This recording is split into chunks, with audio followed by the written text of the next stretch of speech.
Just because of an out-of-state license plate, a black man instantly became the target of Officer Brent Rollins. In the middle of a public parking lot, the officer blocked his car, then flung his documents into the air and shouted, "Don't move unless you want a bullet." He jabbed his finger into the black man's forehead like he was a nobody, his eyes bulging as if human rights were a clearance item. But what he didn't know was that the man had once sat in national security briefings with the authority to prosecute even a state governor, and this time the officer would pay a steep price. "Where do you live?" "In that place." "Is there anyone arrogant enough to trample the law?" The late afternoon sun cast long shadows across the crowded parking lot behind City Hall, where heat shimmered just above the asphalt and tempers burned hotter still. Brent Rollins stood stiff in his khaki uniform, a badge that gleamed like a dare on his chest. His jaw was locked, his eyes narrowed behind aviator shades,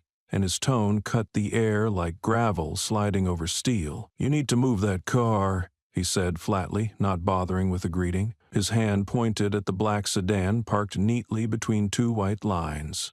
Radon didn't look up right away. He'd been checking the parking meter, reading the digital display twice, just to be sure. When he did turn, his face was calm, unimpressed. "I'm within the limits," he said, lifting the receipt, still warm from the machine. "Zone C, 2 hours left, printed 5 minutes ago." Brent's smirk twitched. "I don't care what the machine says," he replied. "That spot's not for someone like you. Not today." Radon blinked once, then smiled without humor. "Someone like me?" "You heard me," Brand snapped.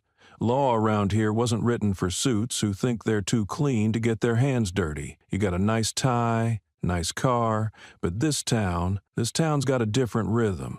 You're not from here. You don't belong in the middle of it like you own the place." Radon stepped forward, just enough for the shadow of Brent's badge to land on his chest. "The law doesn't come in local editions," he said quietly, voice steady and grounded. "It's either right or wrong. There's no this town version of it." Brent's mouth curled. The small group of people around them, shoppers, passers-by, even a teenager on a skateboard, had begun to slow. Phones were raised. Subtle at first, screens glinted in the sun. A middle-aged woman lifted hers higher, catching the conversation mid-breath. "What the hell are you filming?" Brent barked, turning sharply. He lunged toward her without warning, grabbing for her phone. "Give me that." But he didn't finish the sentence. Radon's hand was there in a flash, not aggressive, not violent, just precise. He blocked Brent's reach and, with a single tap, captured the exact moment Brent's fingers clutched the woman's wrist. The shutter clicked. A frozen frame. Brent's expression was caught mid-snarl, half predator, half panic. The crowd inhaled together like a muscle flexing. "You're interfering with an officer," Brent snapped, voice rising, volume trying to outpace authority he was rapidly losing. "You people think cameras protect you?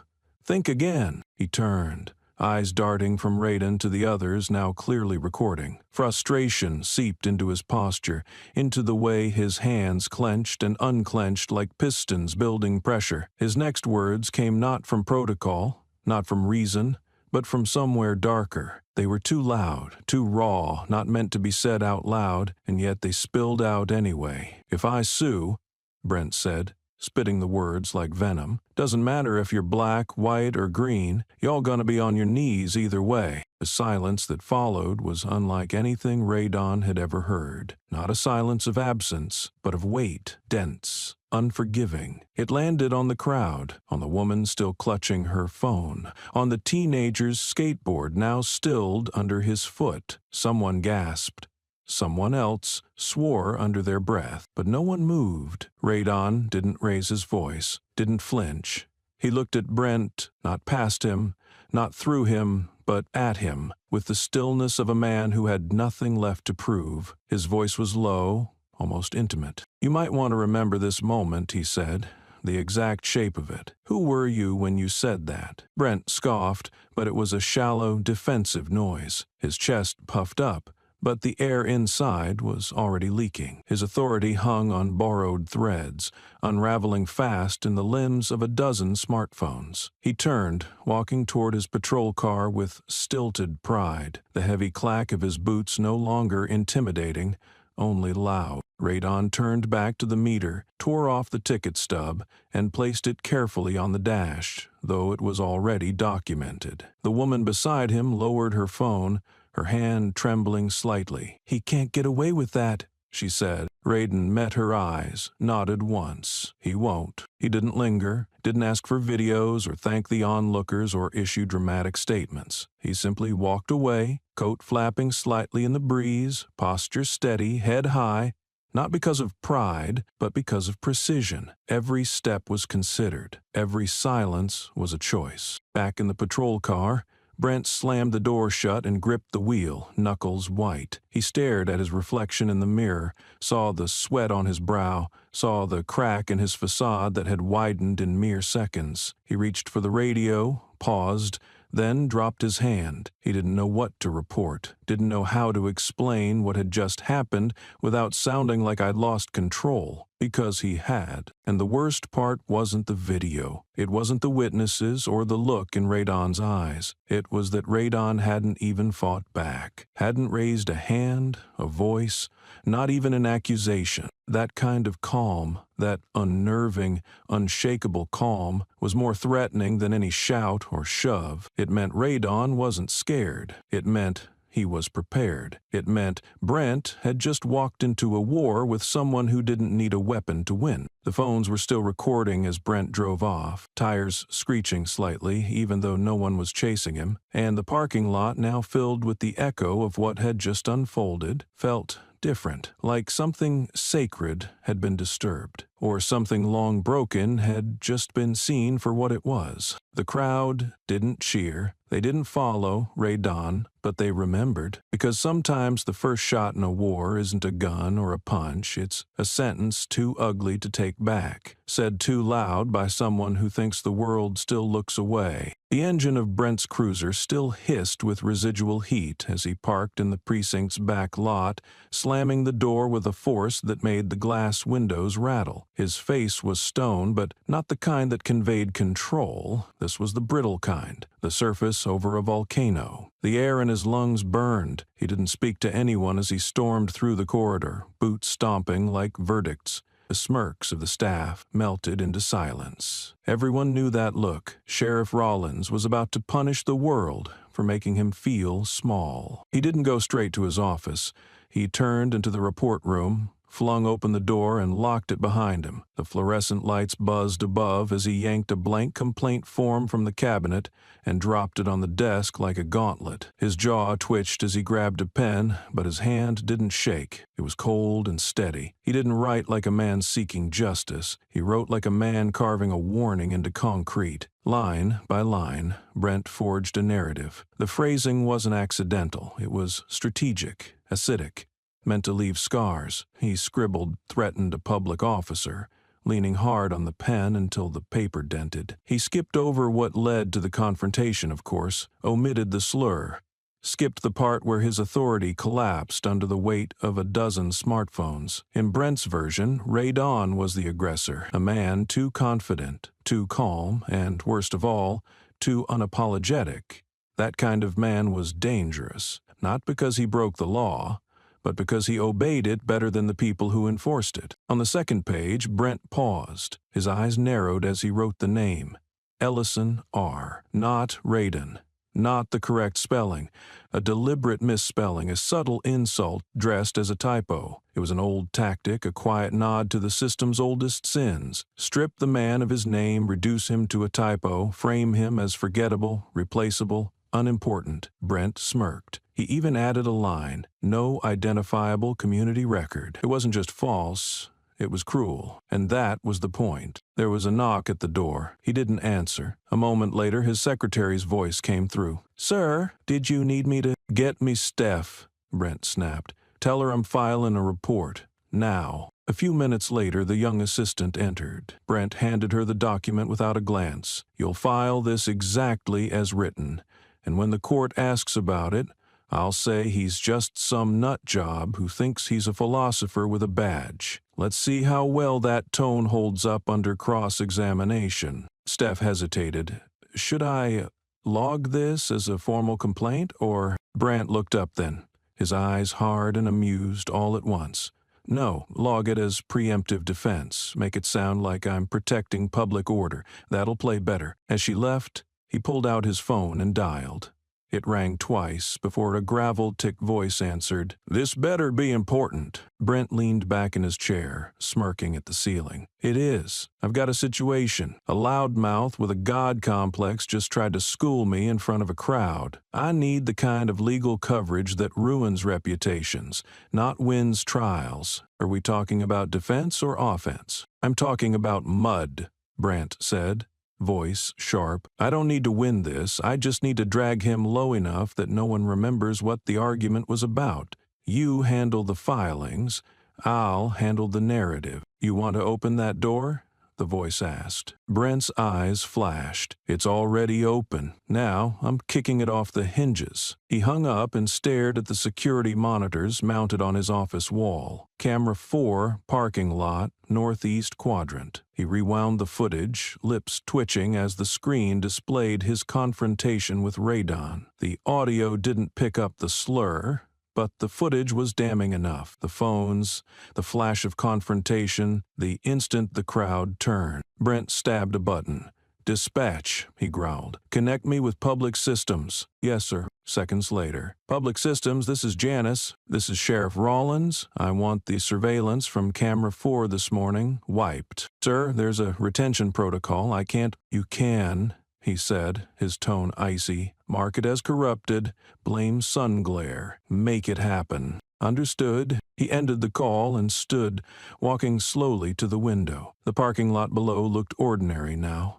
Silent, empty, but the ghosts of humiliation still echoed across the pavement. Radon hadn't yelled, hadn't even cursed. He dismantled Brent with facts and silence. That was the worst kind of wound, the kind that couldn't be shown, only felt. Brent clenched his fists. Watching the sidewalk where it had all unraveled, he whispered under his breath, "You don't get to win. Not here. Not like that." And beneath the fury there was something darker still, a festering knowledge that this wasn't about the parking spot. Not really. It was about power, about what happens when a man with a badge sees his reflection and doesn't like what he finds. Brent had tasted public doubt for the first time, and it scorched him. So he did what men like him have always done, weaponized the system to make the truth irrelevant. The complaint was filed before sundown, labeled urgent, pushed through channels with invisible grease. Brent made sure it landed on the desk of Judge Terrence Bellow, a man who owed him favors, the kind earned in smoky back rooms over sealed envelopes. The system would bend. It always did. He just had to push hard enough. Back at his desk, Brent picked up the framed commendation on his shelf, Sheriff of the Year, 2018. He stared at it for a long moment, then flipped it face down. The reflection in the glass had started to look like someone else. Outside, the sky had begun to dim. The parking lot was quiet, the crowd long gone, the memory of their silence still echoing like a gavel that never had to fall. The silence that followed Brent's furious filing didn't echo into Radon's world. It didn't need to. Silence, for Radon, was never the absence of sound. It was the sharpening of attention, the folding of years into the spine of a man who had already lived too many moments like this. So when the knock came at his door and the envelope was handed to him by a courier with a badge and no eye contact, he took it without ceremony. No protest, no sharp inhale. Just a flick of his wrist as he opened it, the motion clean and deliberate, like slicing through fabric. He read every line, eyes scanning with the calm of someone who had once learned to see through ink and into intent. There it was, in legal print, dressed up to look official but bloated with agenda, an accusation of threatening a public officer. The irony didn't sting, it amused him. A smile, cool and dry, ghosted across his lips as he whispered, "Trying again?" Ha! He didn't slam the papers down, didn't crumble them, or snap a photo for social commentary. Instead, he moved toward the metal filing cabinet that lined the back wall of his home office. It wasn't organized alphabetically, it was organized chronologically by trauma. Each tab was a scar, each folder a quiet verdict. His fingers stopped at one, paused for half a beat, then pulled. It was thick, the edges slightly worn, and on its front was a label that read in clean block print, Brent Rollins, Case File 2017, closed. He laid it flat on the table and opened it like a priest handling scripture. The first page bore a signature in angry ink, Brent's, a vow from a younger man, beneath a confession scribbled with the desperation of someone just smart enough to understand what they'd nearly lost. Radon didn't need to read it again, but he did anyway. Every word, every lie, every plea for leniency. I acknowledge the excessive use of force. I commit to rehabilitation under the county's ethical pardon provision. And most damning of all, I understand this act, if repeated, shall not be protected. Radon closed the folder and tapped it once, as if sealing the past back into its container. Then he picked up his phone. Not a fancy one, no facial recognition or fingerprint reader, just a machine built for reliability. He scrolled through 3 contacts and stopped at one labeled Only D. Marshall. It rang twice. I need access, Radon said. No pleasantries, just the truth. The voice on the other end paused. To what? The county-level ethical pardon database. Rollins, reopen it under the breach clause. Another silence. You're invoking it? I am. The voice on the line exhaled. Understood. It'll trigger internal notifications. You're aware. Radon's voice didn't shift an inch. That's the point. He hung up and moved without pause. Not urgency, intent. Down the hallway into the back of the house, where the lights didn't always work and the floor creaked like memory. He opened the old storage closet and pulled a key from beneath the floorboard, unlocking a black hard case that hadn't been moved in years. Dust clung to it like regret. When he opened it, there was no weapon. No stack of files, just one aging tape recorder and a bundle of documents bound in red thread. These weren't copies. These were originals. Originals he had kept not out of distrust, but out of precision. He carried the case to his desk and unpacked it with ritualistic care. The recorder still worked. Battery acid dried in the compartment, but the mechanism was solid. He pressed play, let it whir for a few seconds. A voice burst through the speakers.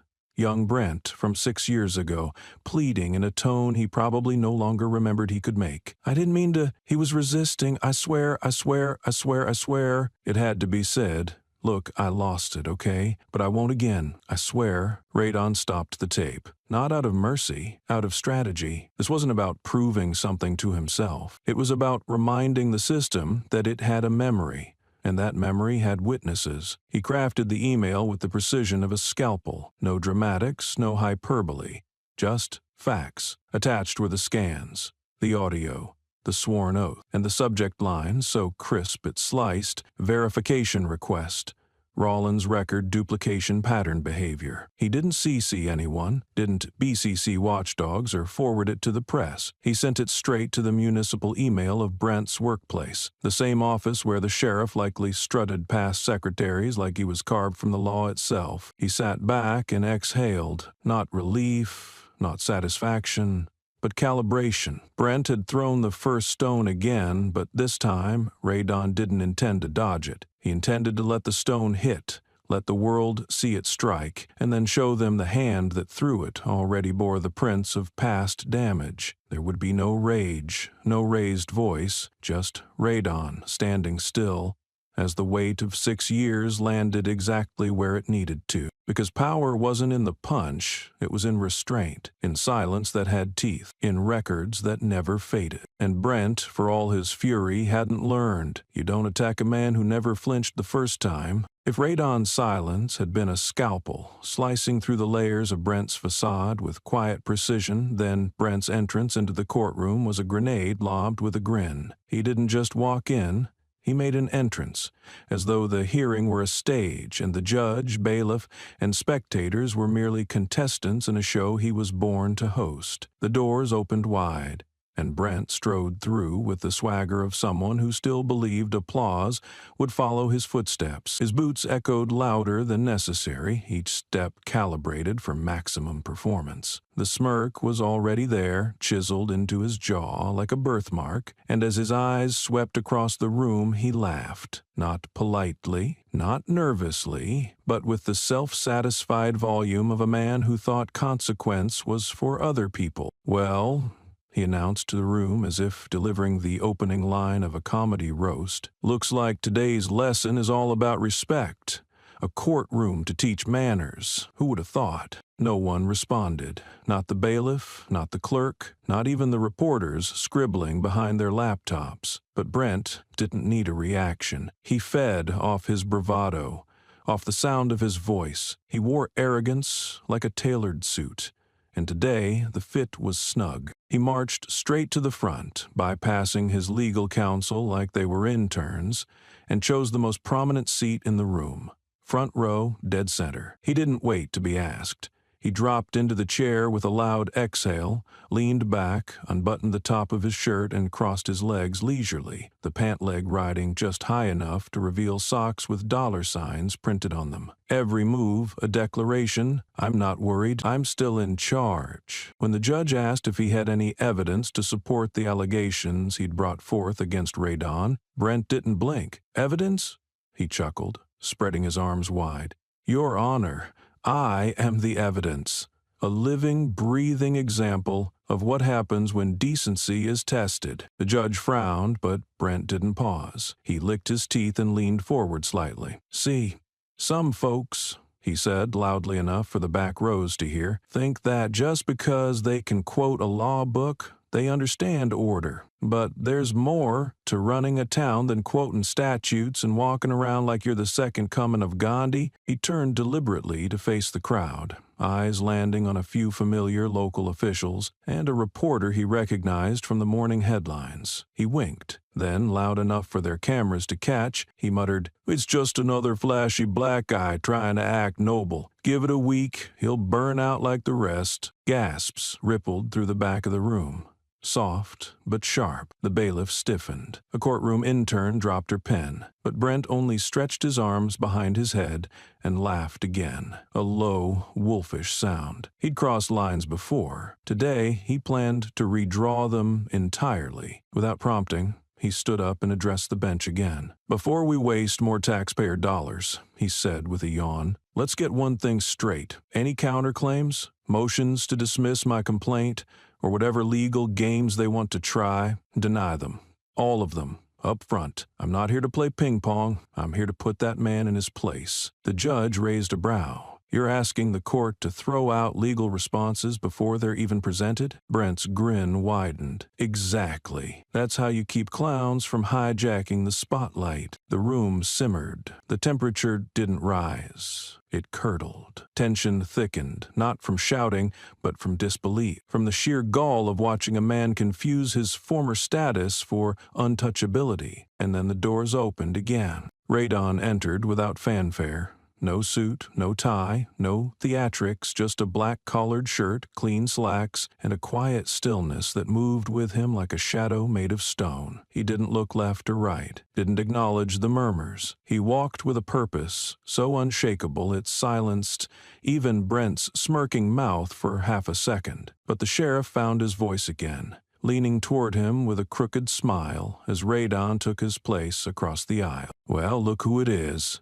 Brant said, voice dripping with venom masquerading as charm. "Didn't expect to see you again this soon. Not everyone's lucky enough to get forgiven twice, you know." Radon didn't answer. He didn't blink. He just looked at Brent the way one might look at a collapsing building from a safe distance. No glee, no panic, just inevitability. The kind of stare that made men question if they were ever really in control to begin with. The judge called the room to order, voice stern, gavel ready. Brent remained slouched, still unbuttoned, legs wide, He wasn't nervous, he was performing. But his performance was less of a spectacle now, and more of a warning sign. The last flares of a man who hadn't realized the show had ended long ago, and the lights had been cut by someone far more disciplined than him. Brent thought he was the law. Radon was about to remind him that the law doesn't kneel to ego, it exposes it. The courtroom hadn't changed, but something in its temperature had. The air no longer hummed with Brent's arrogance. Instead, it waited, dense and waited, as Radon remained silent even after Brent's provocations. He didn't flinch, didn't smirk, didn't offer a counter-narrative. He simply sat, still and patient, while the storm of bluster blew itself out across the aisle. When the judge gave him the floor, Radon didn't rush to fill it. He stood slowly, adjusting nothing, fixing no tie because there wasn't one to fix. His silence carried more poise than any theatrics could conjure. He didn't begin with a statement, he began with a question.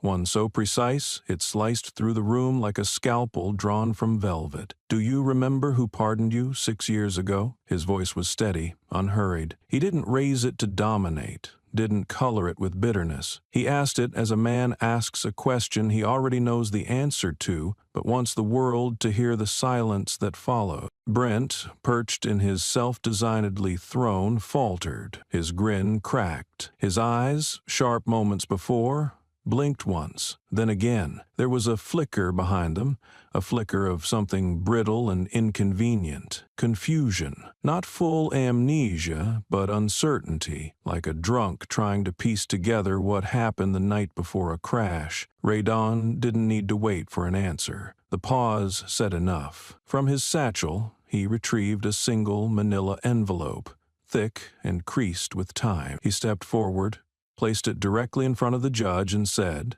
with quiet clarity, "I have no rebuttal. This is a copy of the original statement, signed and sealed by Mr. Rollins in 2017 following a physical altercation with an unarmed minor.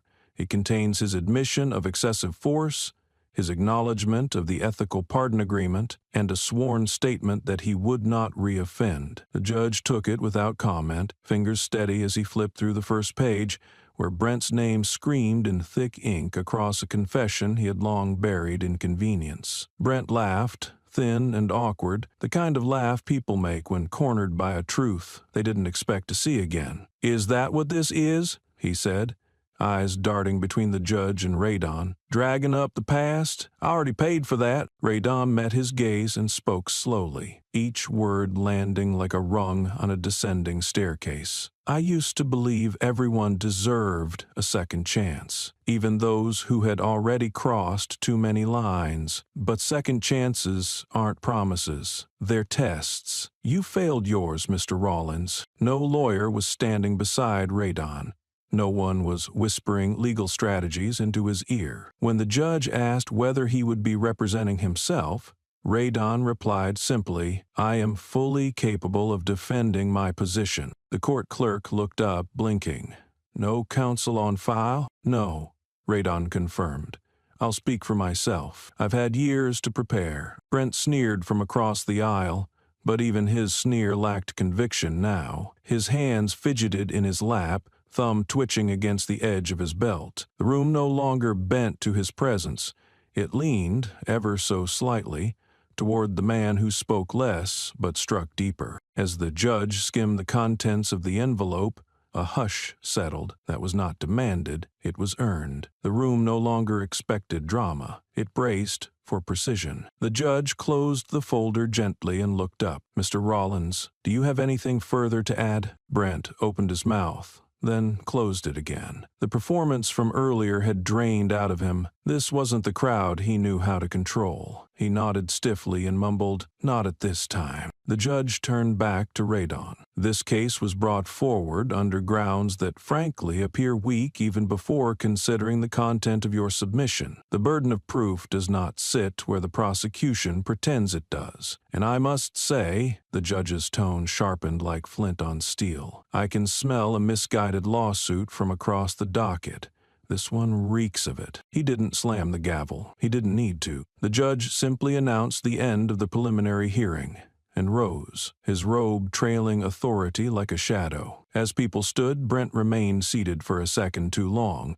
as if his legs forgot how to function without applause. Radon walked past him on the way out, not pausing, not even glancing down. But Brent looked up, he had to, and saw in Radon's eyes something more devastating than rage or pity. He saw memory, clear, undeniable, and that was what shook him. Because forgiveness may erase a debt, but it never deletes the record.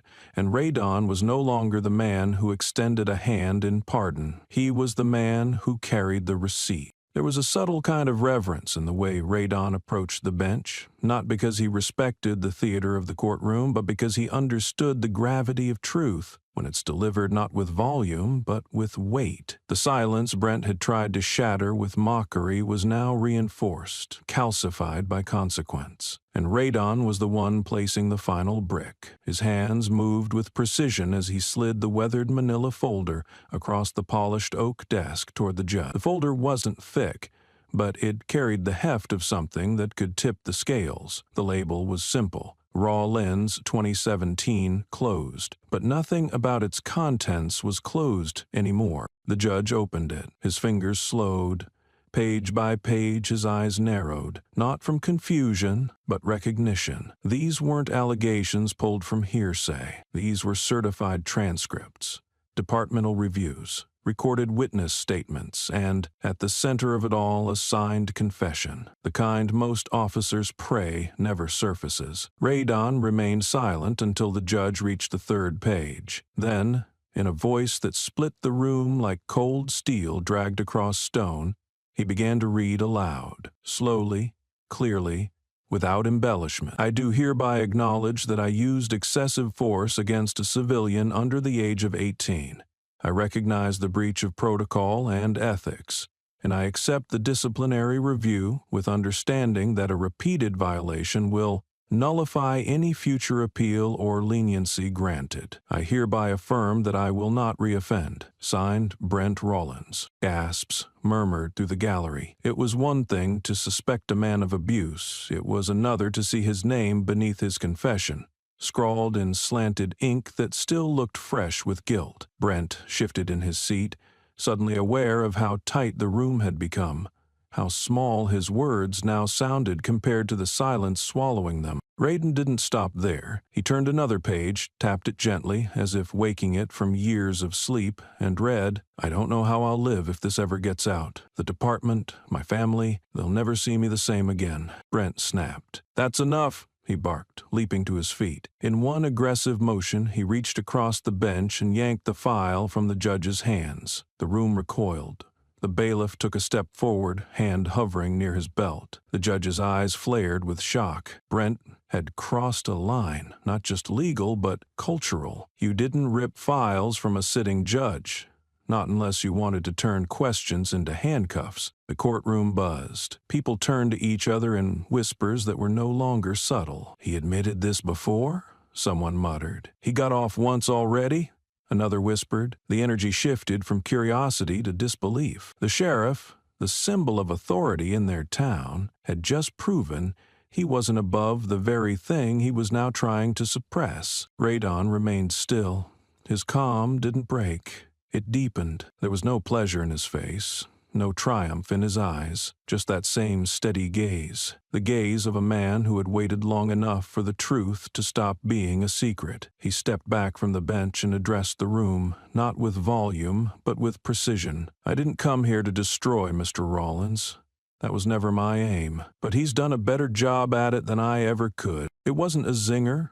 It wasn't even meant to sting, but that's what made it cut deeper. The honesty in it disarmed the room in a way Brent never could. No insult, no threat, just the blunt fact that when a man refuses to evolve, his destruction becomes self-cotonou. Brent, still clutching the folder like a drowning man holding a brick, tried to compose himself. I thought this was about a parking violation, he said, half laughing, half daring the judge to correct him. But the courtroom didn't laugh. It pulsed with doubt, with disappointment, with the quiet fury of people who now understood that their trust had been misplaced, and worse, exploited. Radon returned to his seat.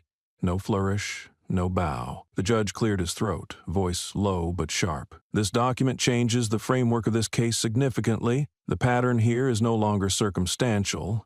It's institutional, and I advise all counsel present to prepare for a procedural review of previous internal affairs record. Brent's face paled. His arrogance began to recede like water down a drain. Slowly at first, then with a swirl of panic. He glanced at his attorney, but the man's expression was neutral now. Distant, professional, but detached. Radon didn't need to argue anymore. The evidence was doing that for him. As the judge adjourned the hearing, murmurs filled the space left by his exit. Brent remained seated longer than anyone, still gripping the folder that had once been his shield and now served as a mirror, one that showed not what he wanted to see, but what he had always refused to confront. Radon stood, nodded once to the clerk, and walked out, not triumphant, not vindicated, just grounded, because this wasn't a victory. It was a rebalancing, a door reopened not for revenge, but for accountability. And Brent, the man who once thought the system bent for him, now stood at the center of it, exposed by the very words he thought the world had forgotten. The door of the courtroom hadn't even shut behind him before Brent felt the sting of exposure again. But this time, it didn't come from a judge or a folder thick with truths. It came from a lens, cold, unblinking, waiting. The flashbulb, it didn't go off, but the tension cracked like thunder. One reporter stood directly in his path, microphone already raised like a dagger tipped with questions sharpened overnight. Brent tried to walk past, but the voice came hard and fast, clean and surgical. "Sheriff Rollins," she said, tone clipped and focused. "Did you file a lawsuit against the man who pardoned you 6 years ago just because your ego got bruised in a parking lot?" The question dropped like a bomb, not asked for balance, not for context. It was surgical, designed to slice open the entire narrative and leave the guts twitching on the sidewalk. Brent froze. For the first time in days, maybe years, he didn't have a ready retort. His mouth opened, but nothing followed. Just air, just a breath that stopped halfway through. His lips twitched into a parody of a smirk, then collapsed into nothing. His eyes darted left, then right, searching for anything to anchor to, anything familiar that might remind him of power. But there was none, just glass, asphalt, and the shimmer of being caught too off guard. Behind him, another sound, quieter, more deliberate. Radon. No announcement, no stride of dominance. He had simply walked out after Brent, phone in hand, and taken a single photo. One frame. Brent, shoulders curled, eyes blinking into confusion, 1 foot halfway into a step backward. It wasn't a picture of guilt. It was worse. It was the image of retreat. Radon didn't say a word. He didn't gloat. He didn't nod. He took the photo, lowered the phone, and continued walking. Brent stood there for a beat too long, the weight of silence now heavier than the courtroom's judgment. When he finally moved, it wasn't a turn. It was a pivot, a withdrawal. The crowd didn't part for him, they just watched, phones up, murmurs spilling across the concrete like oil slicks. That night the video aired. It didn't need editing, it didn't need drama. Just the headline burned into the corner of the screen like a verdict. Sheriff sued his past. Underneath it, the footage rolled. Brent walking out, the reporter's questions slicing through the quiet, his frozen expression captured in real time. Then the photo, Radon's photo, uploaded to news aggregators and comment threads within minutes. It wasn't violent, it wasn't even dramatic, but it was viral. It was clear, and it was damning. Brent watched it from the leather couch in his den, a tumbler of something brown and burning in one hand, the remote in the other. The screen showed his face, then his silence, then Radon's quiet precision. Again and again, over and over, on loop, like the universe had decided to play his lowest moment on every screen it could find. Then something in him snapped. He hurled the tumbler first, the glass exploding against the edge of the entertainment console, then the remote. Then, with a roar born not of rage but humiliation, he launched himself toward the TV and slammed it off the stand. It cracked, screamed, died in a hiss of pixels and static. The screen went black, but the echo didn't fade. "Why won't he fight back?" Brent screamed. voice raw, shredded at the edges. "Why won't he swing? Why doesn't he hit?" But no answer came, not from the broken screen, not from the walls, and certainly not from Radon, because Radon never raised his hand, never raised his voice. He didn't swing, he didn't shout, he just stood, present, constant, and that was the part Brent couldn't survive. You can defend yourself from violence, you can counter a scream, but you can't silence the weight of someone who refuses to play your game and still wins. And Brent, for all his years of holding authority like a weapon, had never learned how to fight silence. The next morning, the headlines spread further. Talk shows picked it up. Commentators leaned into the absurdity, the irony, the tragedy. A sheriff with a known record of violence, caught trying to litigate the very man who had once saved his skin. Not metaphorically, not legally, actually. They played the same quote again. He sued the man who spared him. It wasn't just news, it was narrative, and Brent wasn't the author anymore. The fragments of Brent's shattered image still lingered in the public's eye, looping endlessly across digital timelines,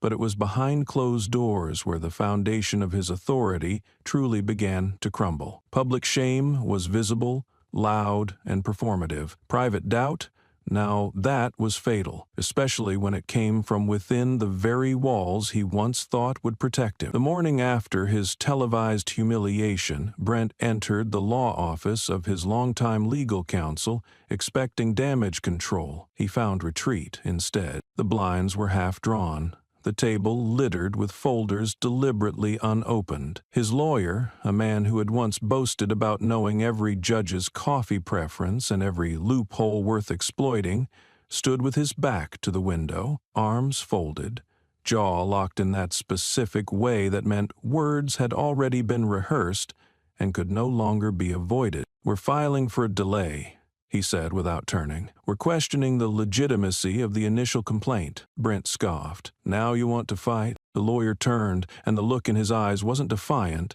it was detached, clinical. "No," he said, "I want out.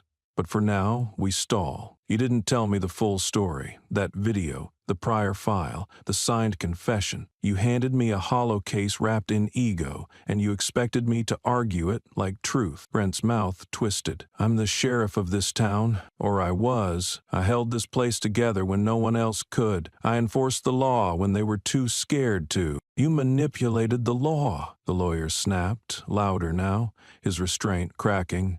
"You bent it to fit your pride. That's not justice. That's theater. And we're not actors, Brent. We're officers of the court. We don't stage trials to avenge bruised egos." Brent slammed his hand on the desk. "They don't understand what it takes to keep order. These people with their desk jobs, their clean hands, they judge me like they've been in my shoes. But they haven't. They never have. And neither have you, apparently," the lawyer said, shaking his head. "You didn't tell me about Radon's file, about what you signed, about the deal you begged for and got. I can't defend what I didn't know existed." As if summoned by fate, a knock at the office door followed soft, deliberate. A clerk entered, holding a manila envelope marked with Radon's initials. The lawyer opened it, skimmed the contents, and turned pale. Inside was a full declaration, typed, dated, and authenticated, filed by Radon with the court, disclosing a document that implicated Brent's current lawyer as the same counsel who had brokered Brent's ethical pardon back in 2017. "You were the one who helped cover the first mess," Radon's note read. "I thought you'd want to see how well history holds up under sunlight." The lawyer didn't speak for a full 30 seconds. Then he looked up, his voice a whisper. He knew this would lead here. Brant leaned forward, aggressive. "So what? He's clever. I don't care how smart he is. This is still my town. This is still—" "No," the lawyer cut him off, his voice firm now. "It's not your town anymore. It might never have been, and if you keep pushing, you're not going to just lose. You're going to bury everyone who ever backed you." Brent stepped back, his face hard but his hands betraying him, trembling, twitching at the edges. He turned away to hide it, but the room was too small, the silence too tight.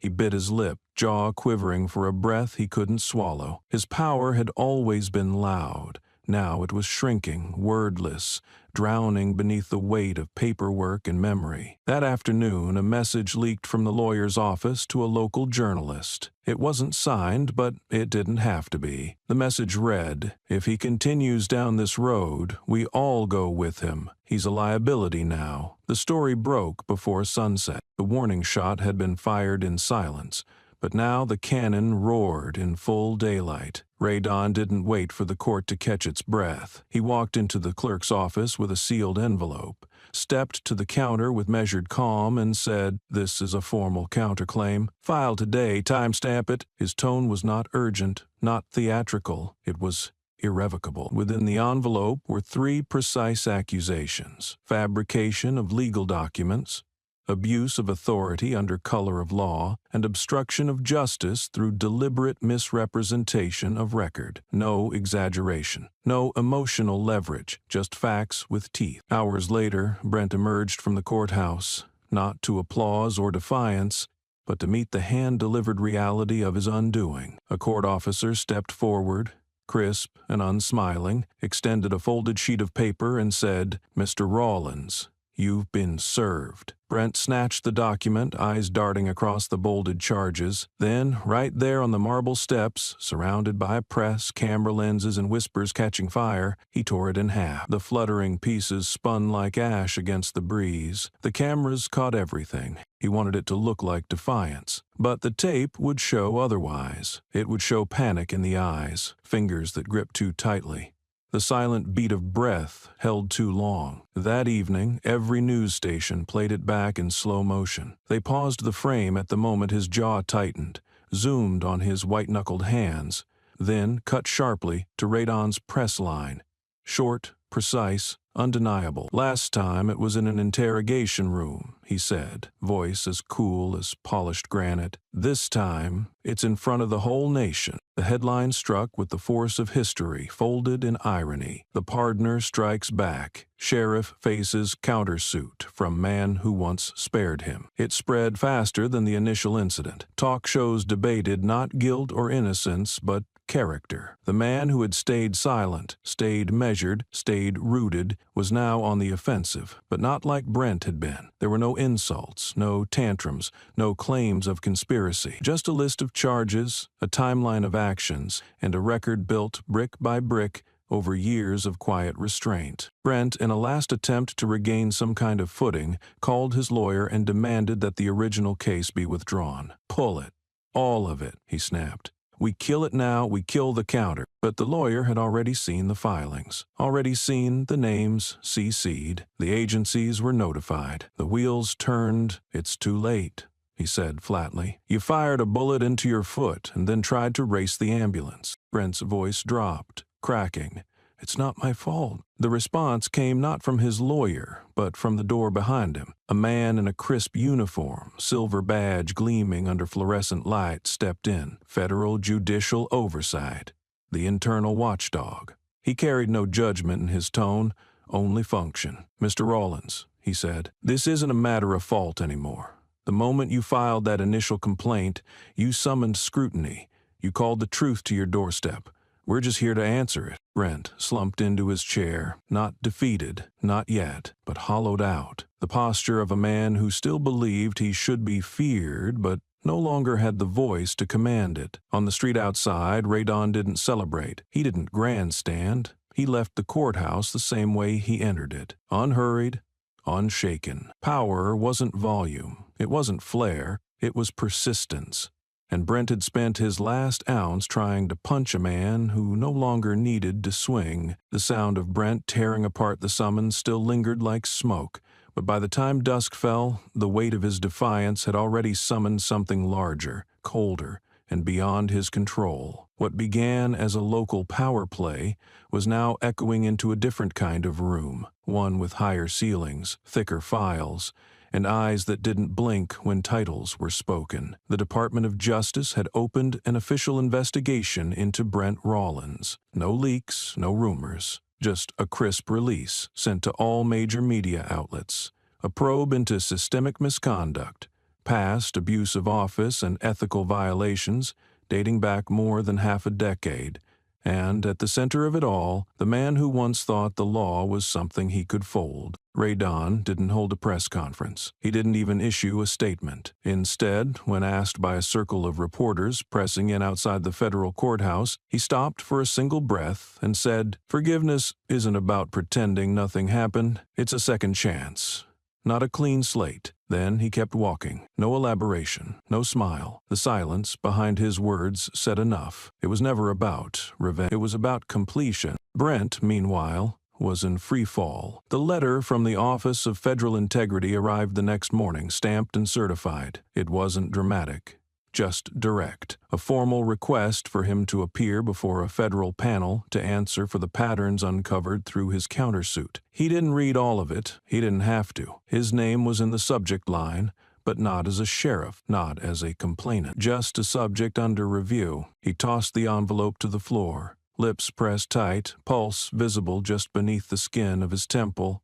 But what betrayed him wasn't the toss. It was the tremor in his fingers. That moment was captured by a still photographer who'd been trailing the case for a national weekly, and that photo, like every moment Brent failed to control, became permanent. A man gripping the edges of denial while the system he once called his shield now turned its lens inward. That same afternoon, in a hushed federal courtroom lit not by spotlight but by clinical fluorescence, a judge, older, sharper, and unimpressed by badges, spoke into the silence. "This is no longer a dispute between individuals," she said. "This is a benchmark for what our institutions tolerate. It is not just about behavior. It is about thresholds." Her words weren't loud, but the room leaned in anyway. Brent sat through the session like a statue, beginning to crack. Sweat at his collar, knuckles pale where they gripped the armrests, gaze flicking toward every face that didn't flinch when they looked back. His aura had shrunk.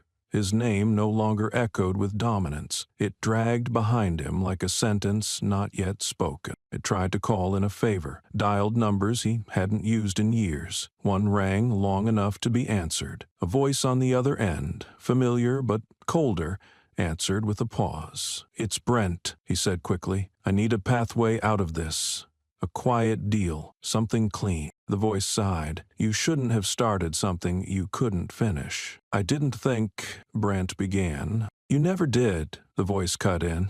"And now you've gone too far. I can't help you. No one can. You buried the last bridge under paperwork and pride." The line went dead. When Brent returned to court the next day, the seats were fuller than usual, not with townsfolk, but with analysts, clerks from federal agencies, a few unelected ghosts from his past. They didn't come to see a sheriff. They came to witness a reckoning. Ray Don was already there, seated with a quiet calm, a closed laptop on the table before him. He waited until the judge asked if he had any final exhibits. Then, with the slow certainty of a man who never rushed truth, he opened his computer and cued a single video file. The screen lit up. A school auditorium appeared. Kids are sitting cross-legged. Brent Rollins standing at a podium, uniform clean, badge polished, speaking into a microphone like he was passing down sacred wisdom. "No one," the younger Brent said, smiling, "no one is above the law. Not me, not you. That's what makes this country work." Ray Don didn't turn to face him. He didn't need to. He just closed the laptop, met the judge's gaze, and sat back. And Brent, sitting across from his past, finally understood. The only thing louder than guilt is the echo of your own forgotten truth coming back to testify. The video of Brent's old speech had barely faded from the screen before the public turned its gaze inward. Not toward a man, but toward the crumbling idea of him. Headlines no longer referred to him by title. No Sheriff Rollins, no Chief of Enforcement. Just the man under ethics review, printed in stark sans-serif fonts across every national feed. The erasure was not done with malice. It was done with precision, as though the media had collectively agreed that authority could no longer coexist with contradiction. And Brent, for all his attempts to claw back relevance, was now being narrated in third person by a world that had stripped him of all formal names. It was a deliberate tensing of societal muscle. To name someone is to grant presence, and presence, once undeserved, must be revoked. So Brent became the former official, the subject of investigation, the man accused. His title, once welded to every sentence that described him, now existed only in dusty files and bitter memories. When reporters mentioned him, it was only after referring to Radon first. The narrative had shifted. The gravity had realigned. Brent was no longer a man in command. He was a cautionary tale unfolding in real time. That shift wasn't just linguistic. It was systemic. A leaked internal memo from the Justice Department surfaced, unredacted. It referenced a 2019 incident long buried, one in which Brent had allegedly pressed a firearm to the forehead of an unarmed teenage suspect during an unsanctioned interrogation. There had been no official charges then, only whispers, and a closed-door reprimand swept under the rug. But now, in the shadow of federal scrutiny, the document reappeared like a ghost clutching evidence. The memo read, "Use of firearm without provocation. Suspect compliant. The risk of escalation was internal, not external. Recommendation: temporary suspension." The override, as it turned out, had Brent's initials at the bottom. The story ran nationally.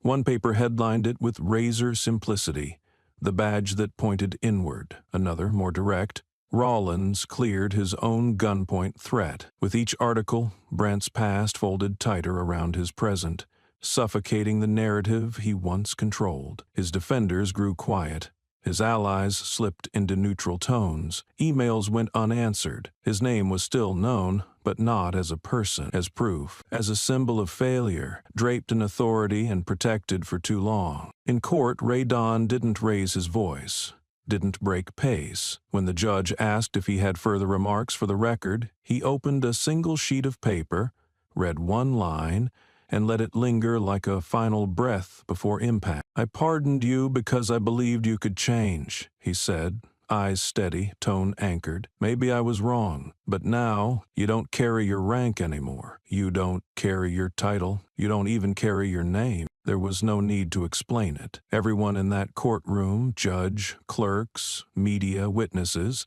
understood what had just happened. Brent had not only been stripped of his standing, he had become evidence of his unworthiness. He had become his file, his story. The accusations were read aloud and replayed on screens.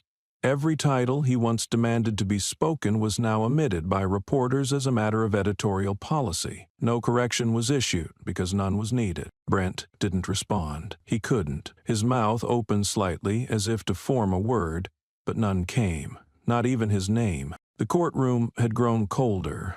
Not in temperature, but in tone. The kind of cold that settles when something sacred is about to be stripped away. Brent walked in, not in his uniform. That right had been revoked. The memo had come down swiftly.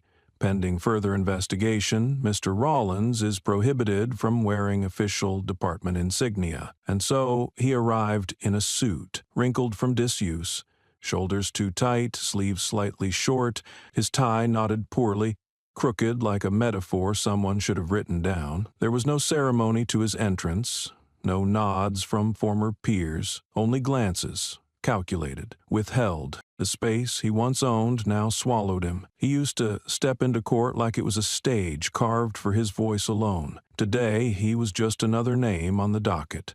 Just another man with shaking hands and a smile that wouldn't come. He adjusted his cuffs, though they didn't need adjusting. When the bailiff asked him to sit, he nodded like a civilian. Across the room, the chairs filled quietly. One stood out, a figure older than the rest, weathered by years of real service, not politics. Retired Sheriff Marlowe, a man whose silence carried more weight than most declarations, walked in with a steady gait. He didn't look at Brent until he was in the center aisle. Then, without a word, he reached into his coat, pulled out a silver badge, Brent's original department issue, and placed it on the judge's table with a metallic click that sounded more like a gavel than any wood ever had. "I believed you once represented us," Marlowe said, voice gravel and disappointment, loud enough for every corner of the room to hear. "I see now. You only ever represented yourself." Brent didn't react at first.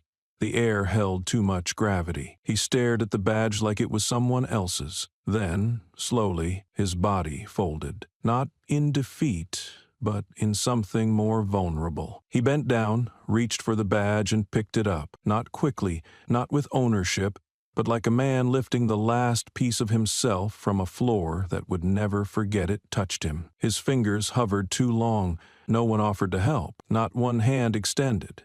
Not even from those who had once backed him with unwavering loyalty. Radon didn't move at first, but then, deliberate and steady, he rose to his feet. No notes in hand, no folder. He didn't speak to the room. He addressed only Brent. His eyes weren't cold. They were exact. "There was a time I bowed my head," Radon said, his voice sharp as breath held too long. "Not to men, not to rank, but to the principle. I did it when I believed in something greater than myself. I bowed because I believed we were servants of a code that outlived us." He paused. "Today, you bow, but not for truth, not for justice. You bow because you lost the right to stand tall." The room didn't erupt. It didn't need to. No applause followed, no gasps. It was worse than that. It was quiet. The kind of quiet that meant the symbolism had landed with full force. Brent remained hunched, the badge a dead weight in his palm. He didn't rise again until the session ended, and even then he stood slower, heavier, like his spine had finally been introduced to consequence. Behind him, someone snapped a photograph,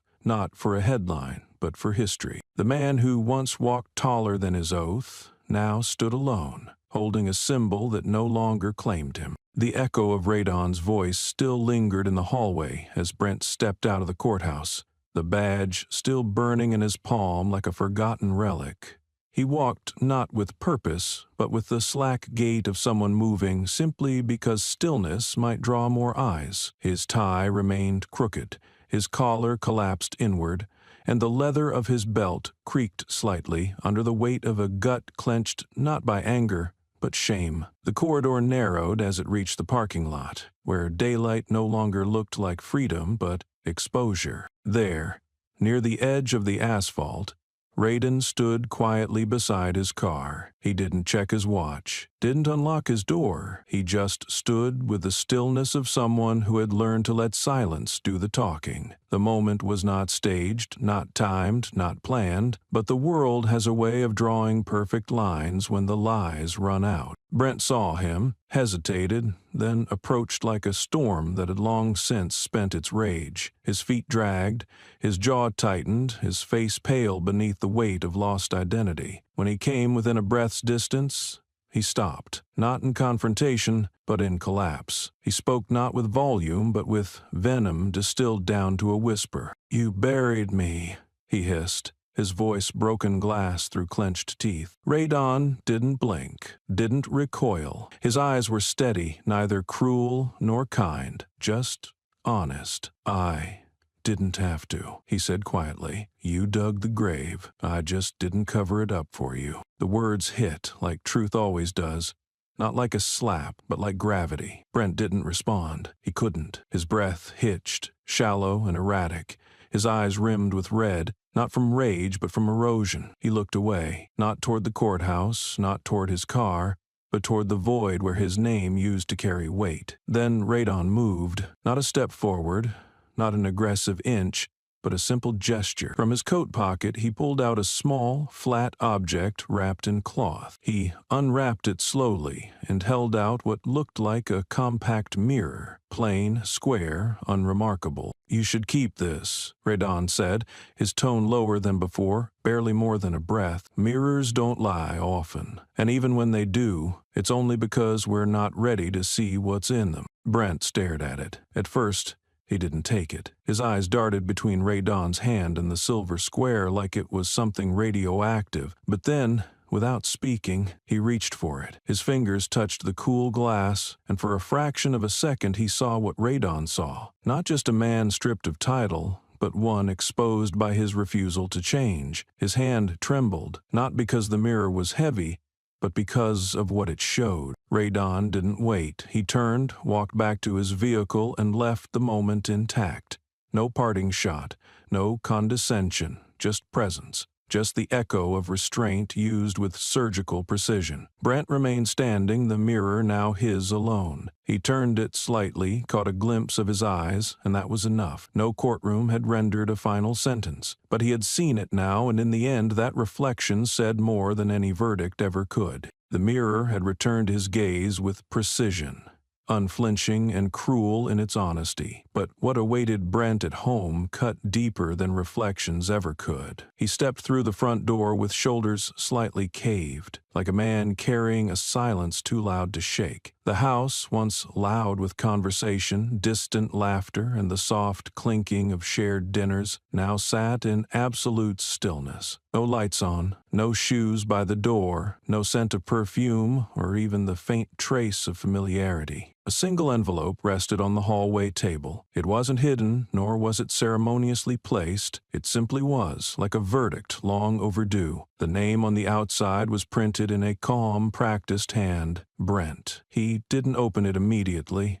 He knew. He'd seen the detachment in her eyes weeks before, quiet, rehearsed, and final. She didn't yell, she didn't beg, she simply left, and in her place was the clean, sterile weight of a decision that had outgrown emotion. Inside, the letter was brief.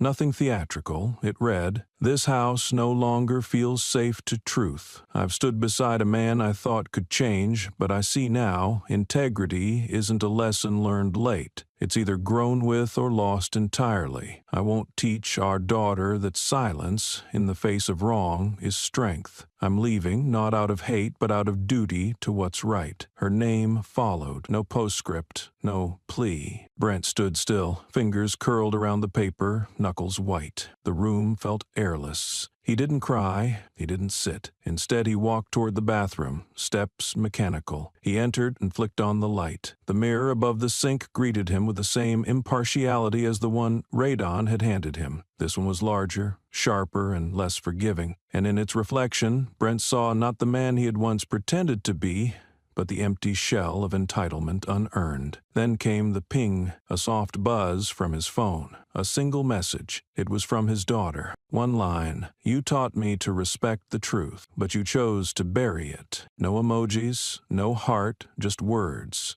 Clean, sharp, final. Brent's hand twitched. He stared into the mirror once more, and this time, he didn't look away. He raised a clenched fist and drove it forward. Glass exploded with a brittle scream. Shards scattered like judgment, slicing his knuckles open, but he didn't flinch. Blood trickled across the porcelain basin, a slow, steady echo of the weight he'd refused to carry until now. The broken mirror reflected only fragments, just like what was left of his name. Miles away, Radon sat quietly at his desk. Surrounded by files he no longer needed to open. Reporters had flooded his inbox. Interview requests, news segments, legal exposés want his perspective. They all asked the same question. Why now? He declined them all, politely, quietly. Then he reached for a simple sheet of lined paper and a pen. With steady strokes, he wrote, "I'm not interested in fame. I'm not interested in telling the story louder than it already tells itself. I began this in silence. I intend to end it the same way. The truth doesn't need a spotlight. It needs a spine." He signed it only with his initials, folded it once, and sent it to a legal podcast that had covered the case without sensationalism. There were no cameras outside his house, no swarming microphones, just quiet. He sat back, eyes closed, letting the stillness cradle him. He didn't need headlines. He didn't need applause. Brent had chased noise his entire life, but in the end it was Radon's silence that stood tallest. The shattered mirror had barely stopped ringing in Brent's ears when the world outside began spinning faster than he could chase. News vans lined up like wolves outside the federal courthouse that morning. their lenses aimed and loaded, ready to devour whatever emerged through the grand entrance. They came for the man who had remained quiet through the chaos, the one whose silence had carved deeper wounds than any accusation ever could. But Radon wasn't where they expected. There were no footsteps on the courthouse steps, no dramatic entrance, no nod to the cameras, just a void, a long, confusing, deafening absence. Reporters waited. Some paced, others checked their feeds, growing agitated by the second. The sun rose higher, but the man of the hour did not appear. Then word trickled out. Radon had entered through the back. No entourage, no spectacle. He handed over his testimony, signed and sealed, to a clerk, nodded once, and disappeared down a quiet corridor. Not a single lens caught him. Not a single question was answered. His absence became the loudest thing in the square. Across the marble floor, under the glaring lights and microphones, Brent forced his way out through the front entrance. The weight of the cameras didn't feel like justice, it felt like opportunity. He straightened his ill-fitting jacket, pulled his shoulders back, and planted a smirk on his face, as if memory could be rewritten with enough volume. The crowd surged. Microphones crowded his chest. He threw his voice like bait into the frenzy. "Had been set up," he said, lips stretching into a smile that didn't reach his eyes. "This was never about justice. It's a witch hunt, a trap." The words hung in the air, manufactured outrage clinging to every syllable. Then came the voice that cut through the noise like a scalpel. "Set up? Since when?" a reporter asked, her tone clear, unflinching. "From the day you wrote the false claim, or from the day you were spared by the same man you're trying to bury?" The question struck like lightning, silent first, then explosive. For a breath, the crowd froze. Then came the ripple, a wave of murmurs, camera clicks, hastily typed tweets. The line spread online like gasoline finding a flame. From the false claim, or the forgiveness, it was quoted, retweeted, and spliced into every headline. The image accompanying it was even more devastating. Brent, caught mid-blink, mouth slightly open, searching for a response that never arrived. Radon, meanwhile, had already returned home. He sat at his table, the morning sun casting long shadows across his floor. No media, no followers, no applause. Just him, a cup of coffee, and the knowledge that the truth doesn't need a stage, it just needs to be delivered. He scrolled past headlines that screamed his name, watched his silence become the story, and closed the screen without reading further. His work was already done. The silence that followed the media storm wasn't relief, it was the sound of an entire system holding its breath. Brent Rollins, once a man who barked orders and walked with the confidence of untouchable authority, now sat still in his office chair, staring into a screen that blinked back something he hadn't prepared for. It wasn't a headline, it wasn't a subpoena, it wasn't even a public outcry. It was an internal memo. One line bolded, blinking like a countdown in plain sight. Effective immediately, Brent Rollins is permanently removed from all public service records. No press conference, no courtroom drama, just an email. But it dropped with the force of a national tremor. The Department of Justice had acted, quietly, clinically, irrevocably. Every ruling Brent had ever signed would be revisited. Every decision is traced. Every sentence he'd helped deliver, reevaluated under a new lens, not of procedure, but of integrity. The memo made its rounds through government servers, bounced between law enforcement departments, lit up inboxes from D.C. to the tiniest township in his home state. There was no room for rebuttal. No apology accepted, no podium offered for a redemption speech. Just removal. Surgical. Total. Final. Meanwhile, in an office without flags or emblems, Radon sat beneath a window that filtered in morning light with the same calmness that always followed storms. He reviewed one last file, not thick, not damning, but potent in its intent. No accusations, no call for punishment, just a request, titled in black ink, Assessment of Ethical Human Capacity. It was not legal jargon, it wasn't a bureaucratic bluff, it was a moral mirror, and it was sent, quietly, to the very commission that once certified Brent Rollins as fit to carry a badge. No one knew how to read it, not at first. Legal analysts paused mid-broadcast. Clerks whispered in hallways.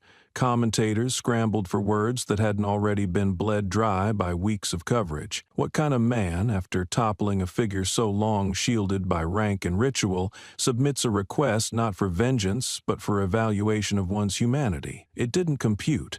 Not in a courtroom, not on Twitter, not in the lexicon of revenge or retribution. It was, simply, a question left hanging in the middle of the fire. Does the man still have the capacity to be human? The attached note was brief. One sentence. Not from a legal scholar, not from a politician, just from Radon. Justice is not the end of punishment. It's the beginning of recognition. No name, no signature.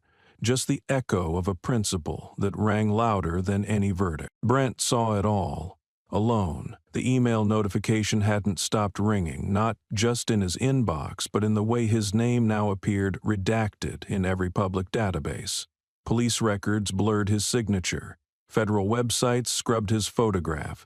Memos referred to him only as the subject of removal. It was not just erasure. It was exile from authority. And still, what gnawed deeper than the deletion of his titles was the question he couldn't silence. Do I even count as a man anymore? He slammed his hand on the table, expecting the world to flinch, to pause, to notice. Nothing did. No phones were ringing, no legal team is dialing back, no allies emailing statements of support. He was not just alone, he was invisible in the places that once bent around his presence. Across town, Radon declined yet another interview. He didn't want airtime. He wanted distance. As he sipped black coffee and watched the city's light spill through his blinds, he knew this wasn't about the spotlight. It was about the shadow, because true justice doesn't arrive with sirens. It comes when the system stops looking away. He didn't gloat. He didn't celebrate. He sent the file, walked home, and didn't even turn on the news. What more needed to be said? The man had buried himself in deceit, and now stood at the mercy of a nation, asking whether he even qualified as someone who understood the weight of mercy in the first place. The silence that followed wasn't just the end of a chapter. It was the sound of every door once open to Brent Rollins now clicking shut, not with malice, not with rage, but with a finality that needed no explanation and no lock. He tried first the soft calls, old colleagues, seasoned friends, former allies who once called him brother and badge, voicemail after voicemail stacked into the void, texts left unread, emails bounced back, unsubscribed from relevance. What was once a name that commanded attention now scattered echoes across lines that refused to echo back. He picked up the phone again, each number dialed not from a contact list but from memory etched during his time atop the town's invisible throne. But the results didn't change. Silence had become the unanimous verdict. He called precincts where he once slapped backs, raised toasts, and traded favors. The young officers transferred him to voicemail before he even gave his name. The veterans listened for 10 seconds and hung up. His inbox flooded not with replies but with automated responses. Out of defaction. User no longer exists. Please remove from list. Brent stared at those screens like they were surveillance footage of a world that no longer saw him. By the third day, desperation hardened into something sour and dangerous. Brent stormed through his kitchen, knocking over a chair, slamming drawers shut just to hear something obey him. He turned to the one person he once knew would always listen, Warren, his old superior, the man who vouched for him during his first misconduct inquiry. He left 6 messages, escalating from calm reminders to cracked voice pleas. When Warren finally answered on the 7th call, it wasn't to offer support. "Don't call this number again," the grizzled voice rasped. "You're not someone I know anymore." The line died. Brent stood there, phone still against his ear, like the silence might shift if he just held on long enough. He looked around his once proud home, walls lined with commendations, framed front-page headlines, plaques, but they stared back at him like hollow monuments, all earned in a time when fear passed as respect. He grabbed one off the wall, read the inscription aloud, then hurled it to the floor. Glass shattered. The echo didn't answer. He tried the mayor's office next. Not the official line, but the private one. The off-the-record number once passed between whiskey toasts and backroom guarantees. The line rang 6 times before an assistant picked up. "Mayor's unavailable." Brent clenched his jaw. "He'll want to know it's me. He already knows,"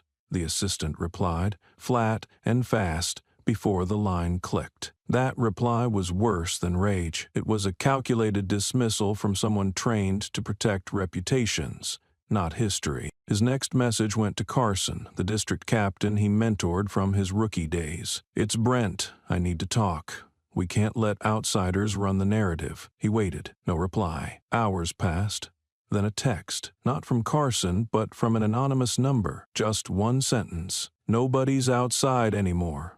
You are." Brent reread it 6 times before his fingers could unclench from the phone. He slammed it on the table, its screen spiderwebbing instantly. No one messaged to ask if he was okay. No one called back to explain. The silence wasn't just rejection, it was quarantine. By the 4th day, Brent no longer dialed phone numbers. He prowled through his contact list like it was a battlefield. Each name a former soldier who had deserted him, each memory a mine he had to step over. He clicked on names at random just to hear the ringtone, to prove the world hadn't ended. But even the sounds seemed shorter now, briefer, like the signals themselves were embarrassed to carry his voice. At 2:17 a.m., half drunk and still in uniform pants from a past he refused to shed, Brent left a message for the state senator he'd once fundraised for. "You know damn well I kept this county clean. You think he's cleaner than me? You think this is what fairness looks like?" He didn't remember half of what he said until the next morning, when a formal notice arrived in his inbox. "All campaign ties severed.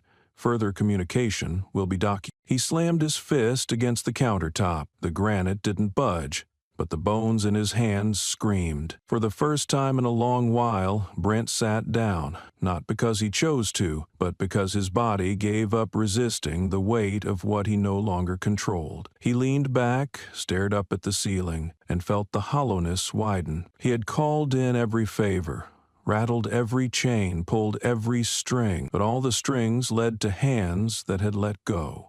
The more he fought, the more it felt like he was drowning in air. Mid-morning, a courier arrived with a sealed envelope. Brent tore it open with shaking hands. The letterhead read, "Federal Bureau of Internal Conduct." It wasn't an accusation. It was a response to one of his last calls, an inquiry he'd placed, hoping to pressure someone into halting the media leaks. But the letter did the opposite. "We acknowledge receipt of your inquiry. Upon further review, we find your behavior in recent cases inconsistent with ethical service. You are advised not to contact staff or representatives further. All future interactions will be handled through formal review channels."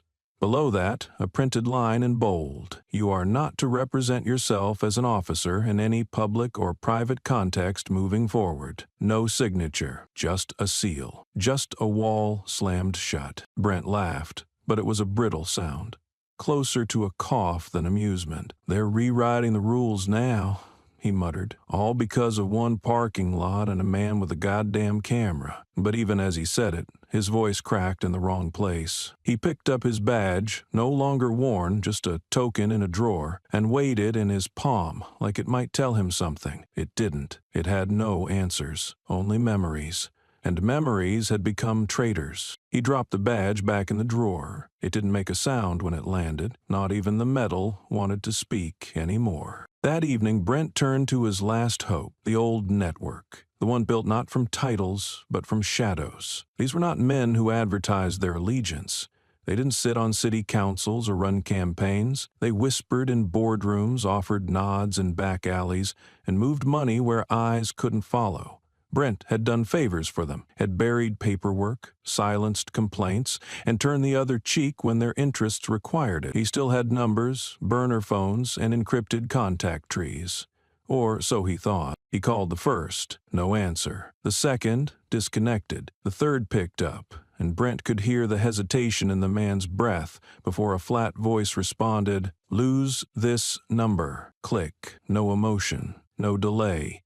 Just a door shut so hard it vibrated in Brent's chest. One by one, the bridges he'd thought he'd built turned to ashes. People who once smiled when he walked into a room now moved faster to close their blinds. The favors he had traded had expired with the fall of his reputation. His name had become a liability. Association was a risk no one was willing to take. He tried a new route. He drove to a bar just outside the city, a place where uniforms used to buy silence with whiskey, and bad decisions were paid in unspoken agreements. The bartender used to call him Chief. This time he was just a man. No welcome, no handshake. Brent didn't ask for a drink. He asked for information. He asked who was still on his side. The bartender didn't answer.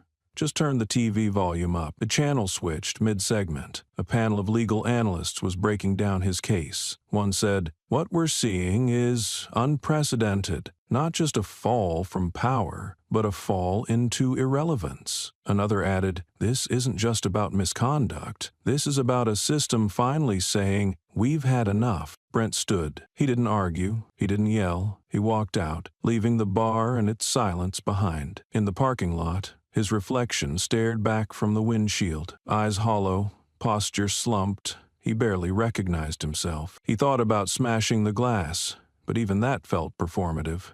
Useless. Rage had been his default, but now it was empty. There was no one left to aim it at, just echoes. He drove for hours without a destination. The road stretched forward, but he kept checking the rearview mirror, like he expected someone to follow, or maybe, deep down, wished someone would. When his phone finally rang, he nearly dropped it. The screen showed a blocked number. Instinct pulled the answer key. The voice was female, calm, unfamiliar. "Mr. Rollins," she began, clinical and direct. "This is Special Counsel Jenkins from the Federal Ethics Commission. You will receive a formal notice tomorrow regarding the final audit of your service.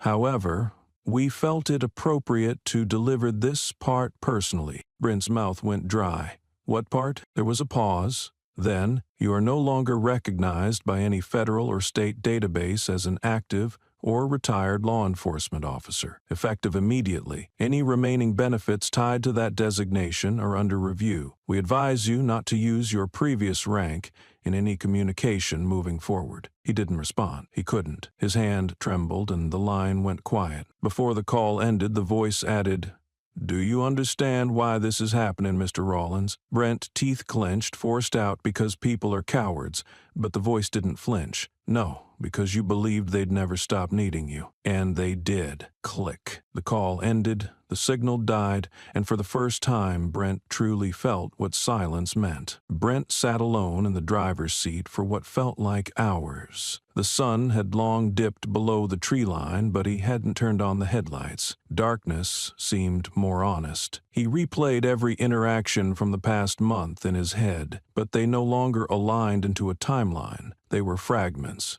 Sharp, jagged pieces of his undoing, none of which he could sweep under the rug anymore. It was moving on. When he arrived home, the porch light was off. The front door, usually unlocked, was bolted. He fumbled with his keys, but none worked. A notice had been pinned to the door.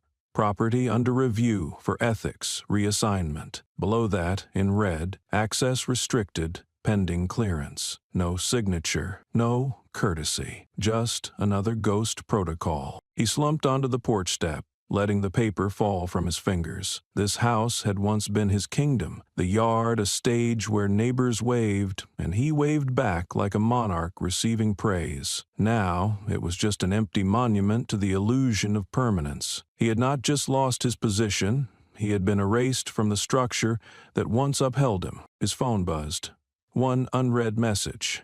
Unknown number. "Do you know why no one answers anymore?" The text read. Brent stared at it. He didn't respond. Another message came seconds later. "Because you believed they owed you." And then, the third. They never did. He stood abruptly and hurled the phone into the street, where it shattered beneath a passing car. The driver didn't stop, didn't even slow down. That was the part that crushed him more than the impact. The utter indifference. The night dragged, but sleep never came. He walked aimlessly, eventually ending up at a small diner he used to frequent with fellow deputies. Inside, The waitress recognized him, or rather, she recognized the silhouette of what he used to be. "You want coffee?" she asked, monotone. "No badge discount anymore," she added without looking up. "I'm not here for that," he muttered, voice rough. She poured the coffee anyway. He sipped in silence, but the taste was wrong, burnt, bitter, and thin. Still, he drank it. It was the only thing left that didn't pretend to be what it wasn't. Behind the counter, the old TV played a late-night rerun of the local news. His name didn't appear. Not anymore. Radon's name didn't either. What filled the screen were other headlines. Other scandals, other tragedies. The world had kept turning without either of them. But Brent noticed something. As the anchor transitioned to a different segment, a photo briefly flashed. It was that courtroom chair, empty, with a note taped on it that read, "Reserved for the man who didn't need to win, just needed to be right." And just like that, Brent knew that wasn't his seat, never had been. He left cash on the counter, too much, but didn't wait for change. As he stepped outside, the wind cut sharper than usual, or maybe he was just finally feeling what had always been there, the cold reality of being disposable. A man whose name once opened doors now couldn't get one to crack. He wandered through side streets, passing alleyways he used to patrol, now filled with kids who didn't look twice at him. Not because they feared him, but because he didn't register. He wasn't an enemy. He was invisible. He didn't scare them. He didn't matter. That truth hit harder than any accusation ever could. Finally, he reached a pedestrian bridge that overlooked the highway. He stood there for a long time, watching the cars pass beneath. None slowed down. One honked. Life flowed uninterrupted, 1,000 stories in motion, none carrying his name. And then his final call came, from a number he once flagged as unimportant. He answered. "Sheriff Rollins," the voice on the other end said, not mocking, not respectful, just factual, like reading a file. "I'm not," Brent started to correct. The voice interrupted. "You were once. That's the problem." Silence lingered. Then it continued. "Do you remember the man you tried to humiliate at that parking lot? The one whose name you couldn't even spell correctly on the complaint?" Brent said nothing. The voice lowered. "He remembers yours. And so does everyone who watched you burn your own house down, thinking it was someone else's fault." The air froze. The voice added one last thing before hanging up. "We didn't need to push. You just kept stepping backward until there was nothing left to stand on." The line went dead. Brent didn't move, not for minutes, not until the first drops of rain hit his skin. And when they did, he didn't flinch. He just tilted his head to the sky, and for the first time in weeks, maybe years, he didn't feel like a man with power, or even a man with enemies, just a name that had lost its meaning. Radon didn't walk into the lecture hall. He entered it the same way storms enter valleys, without noise but with presence. The room fell silent, not out of formality, but out of instinct. Something about the way he moved, calm yet immovable, demanded it.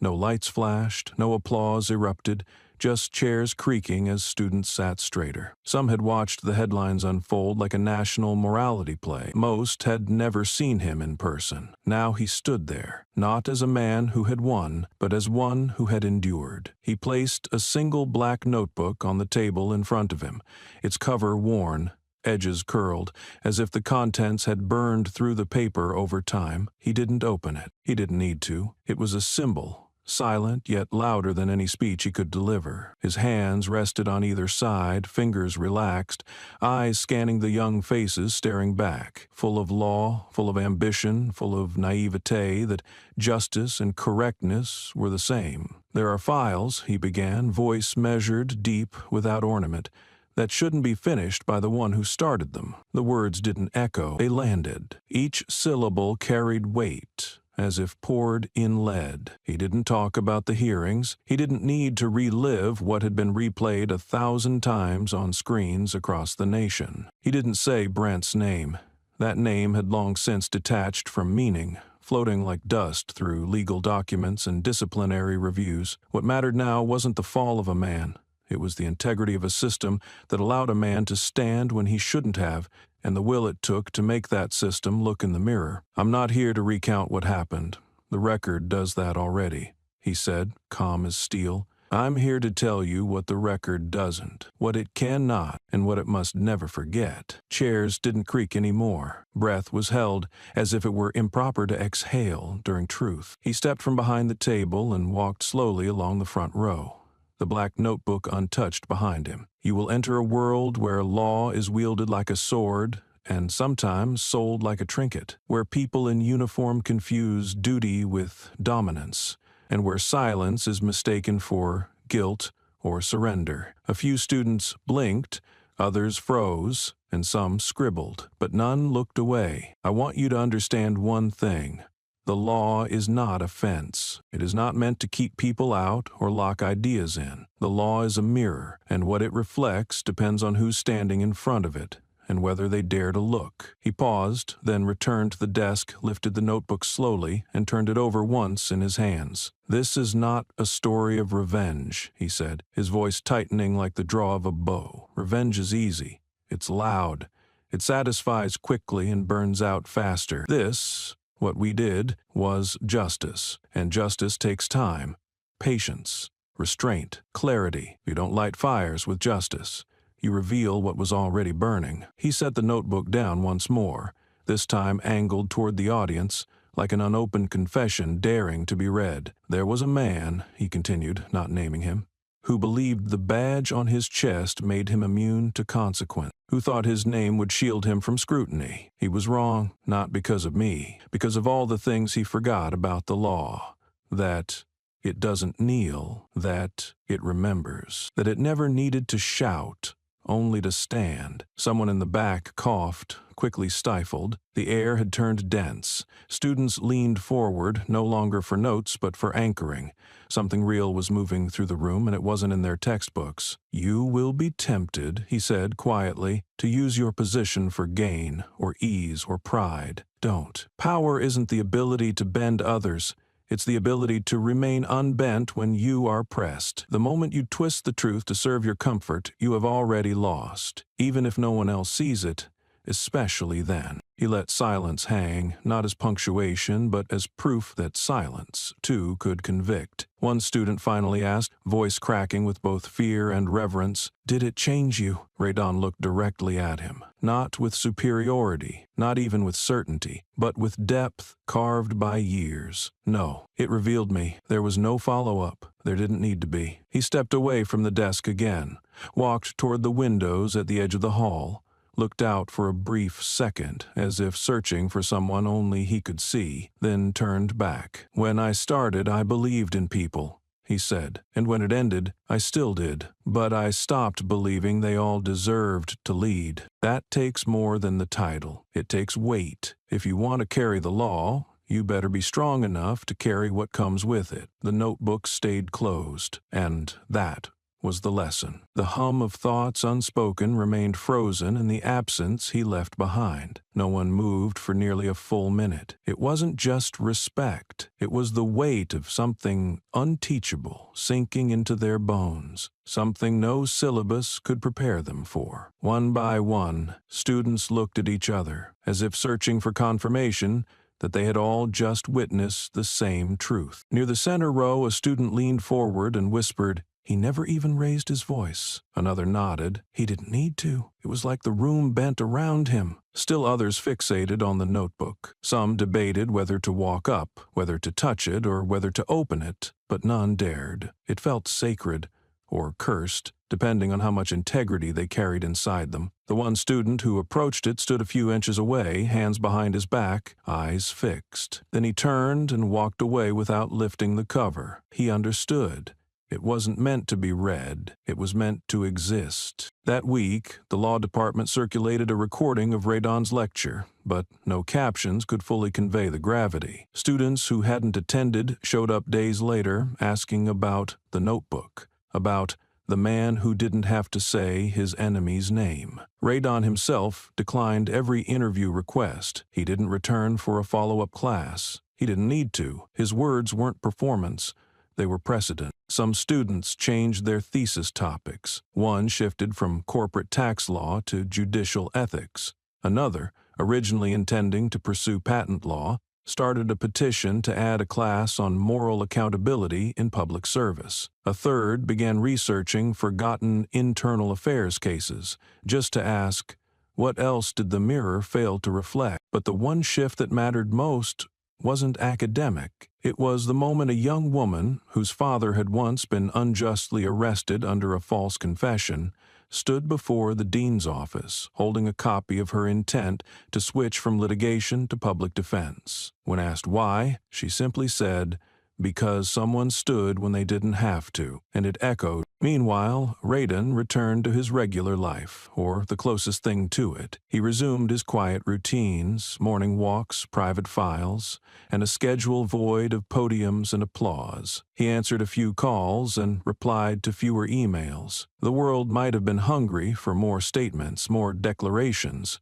But Radon wasn't in the business of giving people what they wanted. He was only ever concerned with what was right. At night, in the solitude of his study, he finally opened the black notebook, not to reread, but to tear out the last page. He placed that page into an envelope, addressed to a name no longer used by most institutions, but still recognized by one man, Brent Rollins. The note said only this: when you can look at yourself without blinking, without reaching for a badge, a lie, or a scapegoat, you'll understand why I never hit back. I didn't need to. He didn't sign it. He didn't need to. Some justice didn't require a gavel. It required a man who could stay silent and remain stone-faced. Days later, a custodian found the black notebook still resting on the lecture desk, untouched. Rather than turning it over to Lost and Found, he quietly placed it in a glass case in the law library beneath a small plaque that read, "Some files are meant to remain closed until you're ready to face what's inside." No one vandalized it. No one protested. Over time,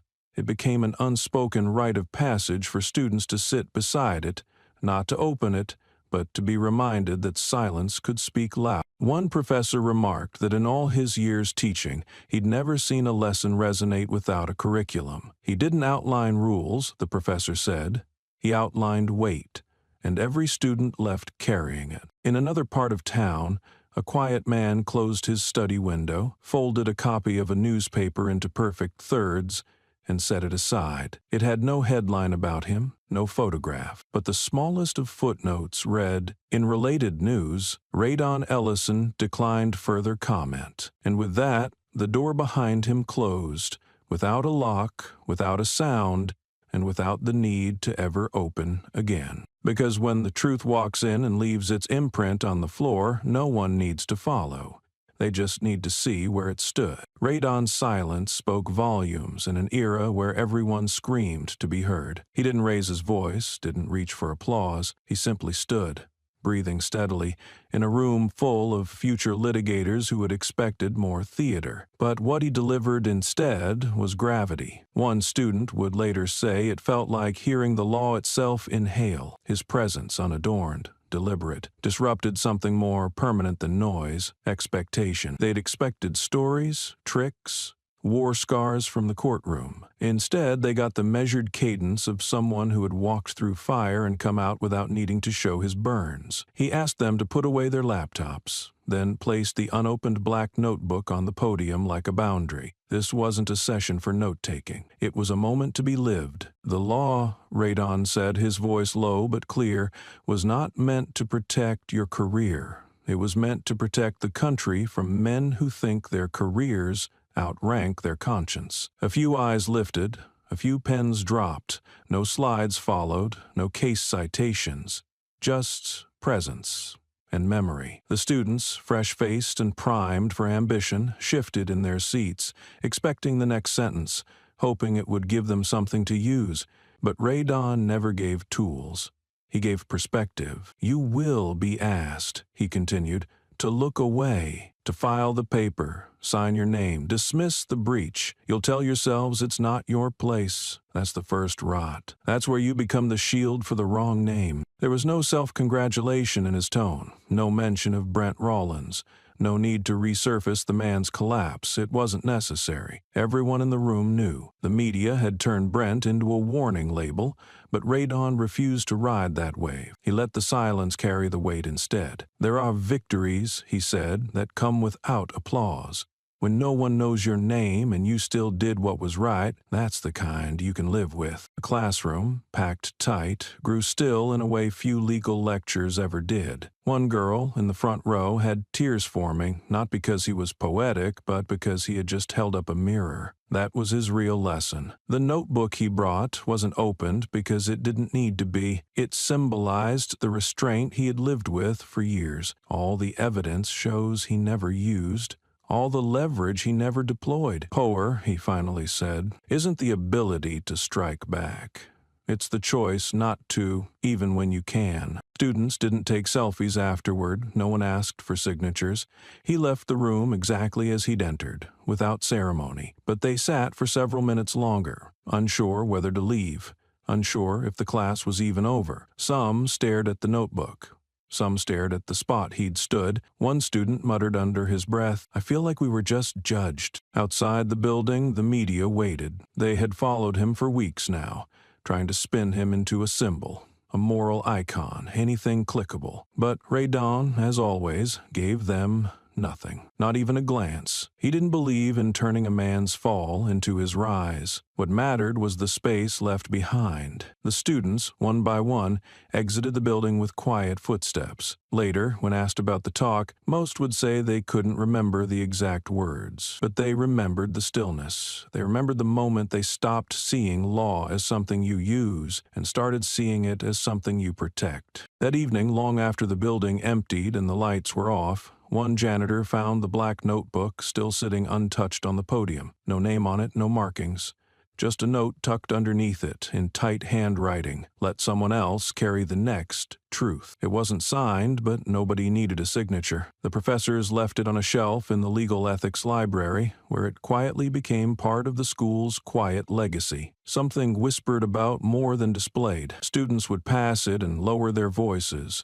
Some would touch it like it held more than ink. It didn't. It made a decision. Radon had already left the campus before the sun dipped. He didn't stay for photographs or letters of thanks. He never expected a plaque. He wasn't there to be remembered. He was there to remember something himself, that what he'd done, and what he'd chosen not to do, had meaning only if it didn't turn into vanity. There's a kind of victory that grows louder when it's left unsaid. Radon understood that better than anyone. That same night, while Brent sat alone in a house once filled with status and guests, the news cycle ran dry. There were no more updates to print, no more cases to track. The system had made its statement, and it had done so without a punch. Brent had become less than a man. He was a silhouette of what happens when power tries to bury truth and forgets that silence can dig it back up. Back on campus, a professor updated the course outline.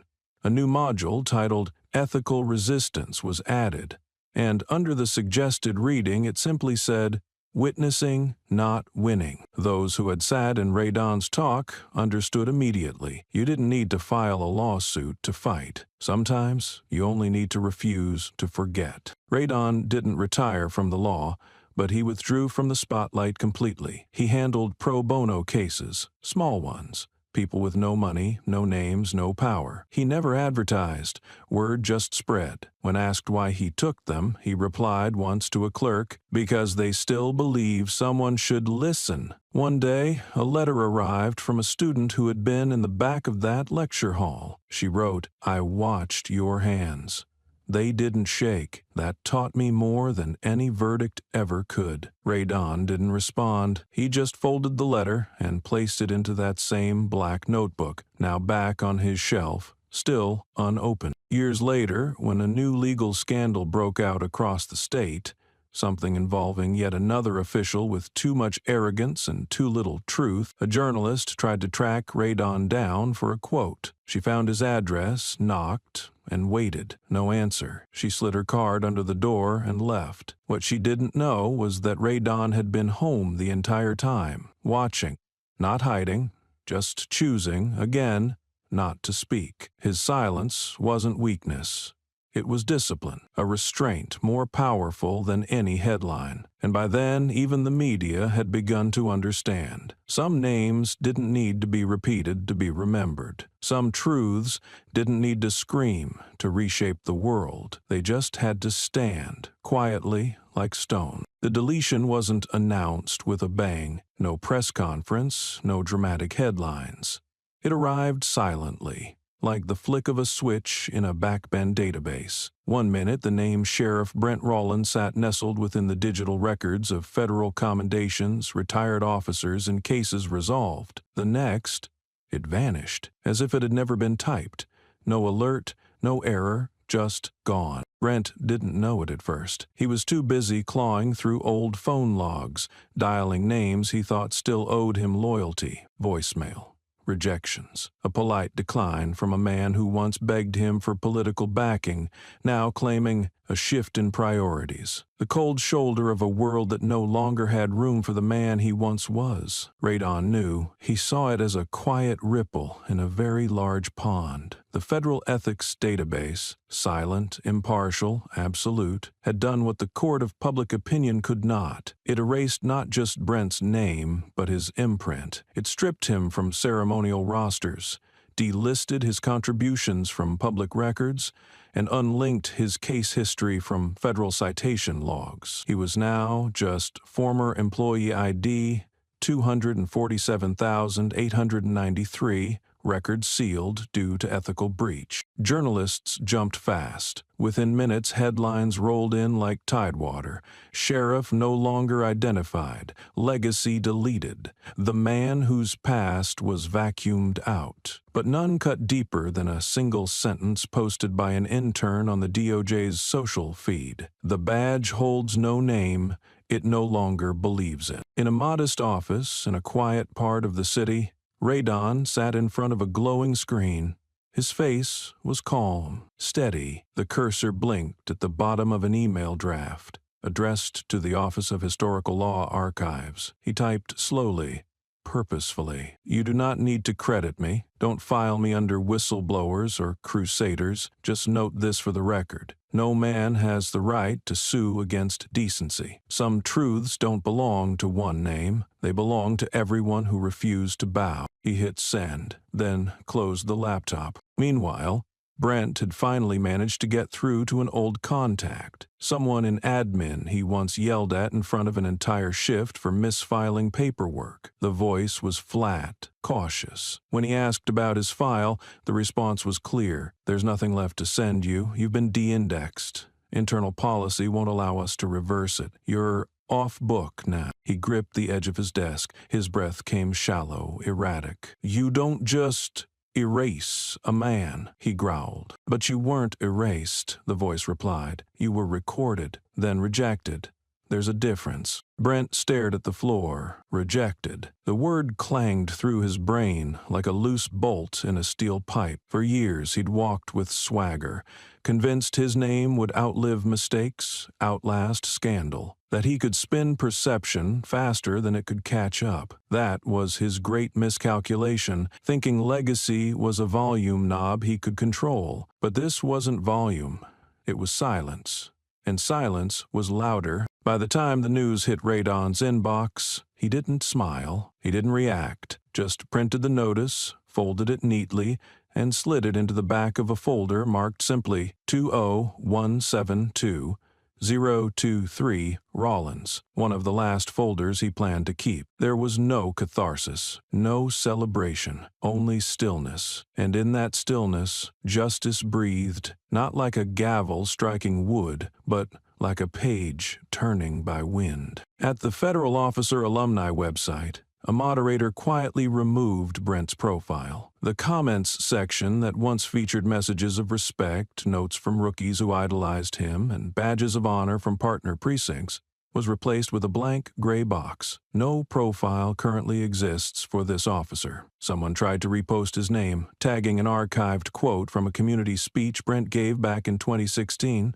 It was automatically flagged. This identity is no longer supported by verified records, the system replied. At the academy where he once trained cadets, A custodian was instructed to remove a framed photo from the wall of distinguished enforcement graduates. The frame cracked slightly when pried off the hook. No one bothered to replace it. When someone asked what should go in the space, the academy director shrugged. "Let it breathe," he said. "Sometimes absence teaches louder than a plaque." Brent watched all of it unfold from the kitchen table of a borrowed condo. He hadn't shaved in days. His tie lay on the floor like a rope without purpose. The television buzzed low in the background. Another analyst reciting headlines about institutional trust and legacy abuse. But Brent didn't hear the words. He stared at his hands, once firm, commanding, always ready to point, to strike, to direct. Now they trembled slightly, not from age, from absence, from becoming nobody. In the group chats of local law circles, the silence was heavier than speech. Some deleted the group entirely, others renamed it. The words Sheriff Rawlins alumni disappeared overnight, not out of fear, but out of fatigue. As one member wrote before leaving, "He made us carry the shame he never faced. That's not loyalty, that's being complicit." Radon stayed quiet, as he always had. He didn't post, didn't gloat, didn't correct the media when they got minor facts wrong. He just kept working. In his home office, there was a shoebox filled with documents labeled "No longer needed." In it were transcripts, evidence logs, copies of the 2017 memo, the one where Brent begged not to be exposed. Radon didn't destroy the box. He didn't frame it either. He just placed it under the desk. Truth, he believed, didn't have to be brandish to be real. It had to be held. The legal journals tried to distill the moment. One article called it the quietest overthrow in departmental history. Another simply titled their editorial, "Proof that erasure can be just." But Radon wasn't interested in headlines. He sent a short email to his former law professor. No subject line, just a quote. "A name can be erased, but the wake it leaves, that belongs to all of us." The professor never replied. He printed it instead, posted it above his whiteboard. Meanwhile, Brent's mailbox filled with denial letters. One from the Retired Officers Union, voiding his lifetime membership. Another from the State Historical Archive. "Due to updated ethics compliance standards, your contributions will not be retained." The harshest came from his alma mater. A single sentence. "Honorary status rescinded due to integrity violations." Signed by the dean who once shook his hand at commencement. Brent tore the letters in half, then into quarters, then smaller. But the smaller they got, the more his hands shook. There was no one left to blame. No Radon in the room. No court to scream at, just silence. And a name, once heavy with command, now feather-light, floating toward forgetting. The final blow didn't come from the court, the media, or even public backlash. It came from something smaller, subtler. The town's new sheriff held a ceremony to welcome a batch of fresh recruits. At the end of the speech, someone asked why there were fewer historical names on the commemorative wall. The sheriff paused, then said, "Some names stay because they meant something. Some disappear because they lied for too long." No one mentioned Brent. No one needed to. His erasure wasn't theatrical. It was surgical. Federal systems auto-removed his name from training archives, scrubbed metadata from footage he appeared in, and filtered out internal mentions through AI indexing. On a map of institutional memory, Brent became negative space, an outline of failure rather than a figure of impact. His face didn't just vanish from official records, it began to blur from memory. One evening, Brent ventured out, hood up, hands in pockets, to visit the sheriff's monument downtown. His quote used to be etched in the bronze base. "Justice is how you hold your ground when no one's watching." It was gone, polished clean. Another quote sat in its place. "The law must remain unseduced by the lawman. No attribution." Brent stood there for a long while, breathing hard but saying nothing. A boy passed by on a skateboard, glanced up, then skated on. Not a second look. No recognition. Brent Rawlins, who once made men freeze with a glare, now couldn't command a blink from a teenager on wheels. At home, the walls seemed to lean inward. Dust coated the corner where his medals once hung. His badge, stripped and returned without ceremony, now sat in a drawer under old receipts. He opened it sometimes, not to remember, but to test if he still felt anything. Sometimes he did. Mostly, he didn't. Ray Don, meanwhile, was walking through a quiet hallway in a law library, invited to review student projects. One of the papers had a title, Erasure as Ethical Closure. The student cited the Brent case as a turning point in institutional accountability. Ray Don only made one correction, crossed out the word case, and replaced it with lesson. He didn't say why. Across social media, Brent's name became a cautionary meme. No longer a person, just an example. Posts read, "Don't go fool Rollins," or "Remember, lies age, but the law never forgets." It stung, not because they were wrong, but because none of them had known him. Not truly. They weren't punishing a man, they were sealing a file. And perhaps that was worse. Brent tried one last thing. He drafted a personal statement for a legacy blog, a final effort to salvage a version of himself that felt redeemable, but the editors declined to publish it. "We're not in the habit of resurrecting ghosts," the reply said. He never sent another email. The courtroom had been emptied for days, but one chair remained untouched. Not because it held importance, but because no one dared to move it. It sat under a thin beam of light that cut through the blinds at noon, always landing on the same spot. There were no placards, no name tags, no reserved tape, just a folded piece of paper taped to the backrest, reading, "This seat belongs to the one who doesn't need to win, only to be right." There were no more appeals, no more motions, no sound of boots against marble, no flurry of reporters scribbling headlines before the verdict. It was over, not by explosion, but evaporation. And yet, its echo lingered, precise, sharp, undeniable. It wasn't a case anymore. It had become a mirror, placed in the center of the legal world, forcing everyone to look. The final news bulletin was brief. A 1-minute segment aired during the closing of a nightly broadcast, delivered with no flair. The anchor, a woman known for her direct cadence, simply said, "A black man once sued for defiance has proven that justice doesn't shout, it stands." There was no picture of Ray Don, no soundbite from him, just a still shot of the courtroom, empty, polished, haunting, and that single chair, untouched by gavel or accusation, glowing under silence. The world watched, but no longer out of curiosity. This was reverence, not for the drama, but the restraint, not for the victory, but for the fact that no one had to be destroyed for truth to take root. The man once called sheriff had become an asterisk, footnoted in policy updates and internal reviews, his face erased from archives, his legacy replaced by ethical briefings titled, "Avoiding Institutional Narcissism." Ray Don had vanished, at least publicly. He gave no interviews, rejected every invitation for panel discussions or podcast appearances. When a best-selling author offered to ghostwrite a memoir, he declined with a single-line email. "I wasn't the story. The moment was." He never wrote back again. At a university lecture, a professor projected the final court photo.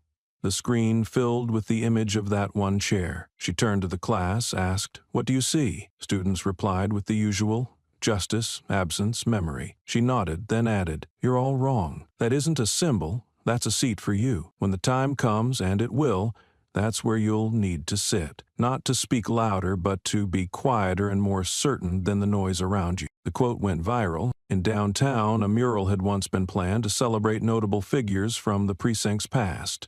The design changed midway. The artist painted a bench under a tree with no person in it, just a shadow and a nameplate, occupied by silence, reserved for integrity. Tourists walked by, some taking selfies, others asking who it was for. Local guides said, "It's not for anyone, it's for whoever doesn't need credit." Meanwhile, Brent lived under a different kind of shadow, one not painted but cast by years of refusal to listen. He tried to write again, not to defend himself but to exist, to reappear in a conversation where his name had become a symbol of caution. He sent an essay to a legal journal titled "Redemption Isn't Noise." The editor responded kindly but firmly, "We don't print records of outcomes.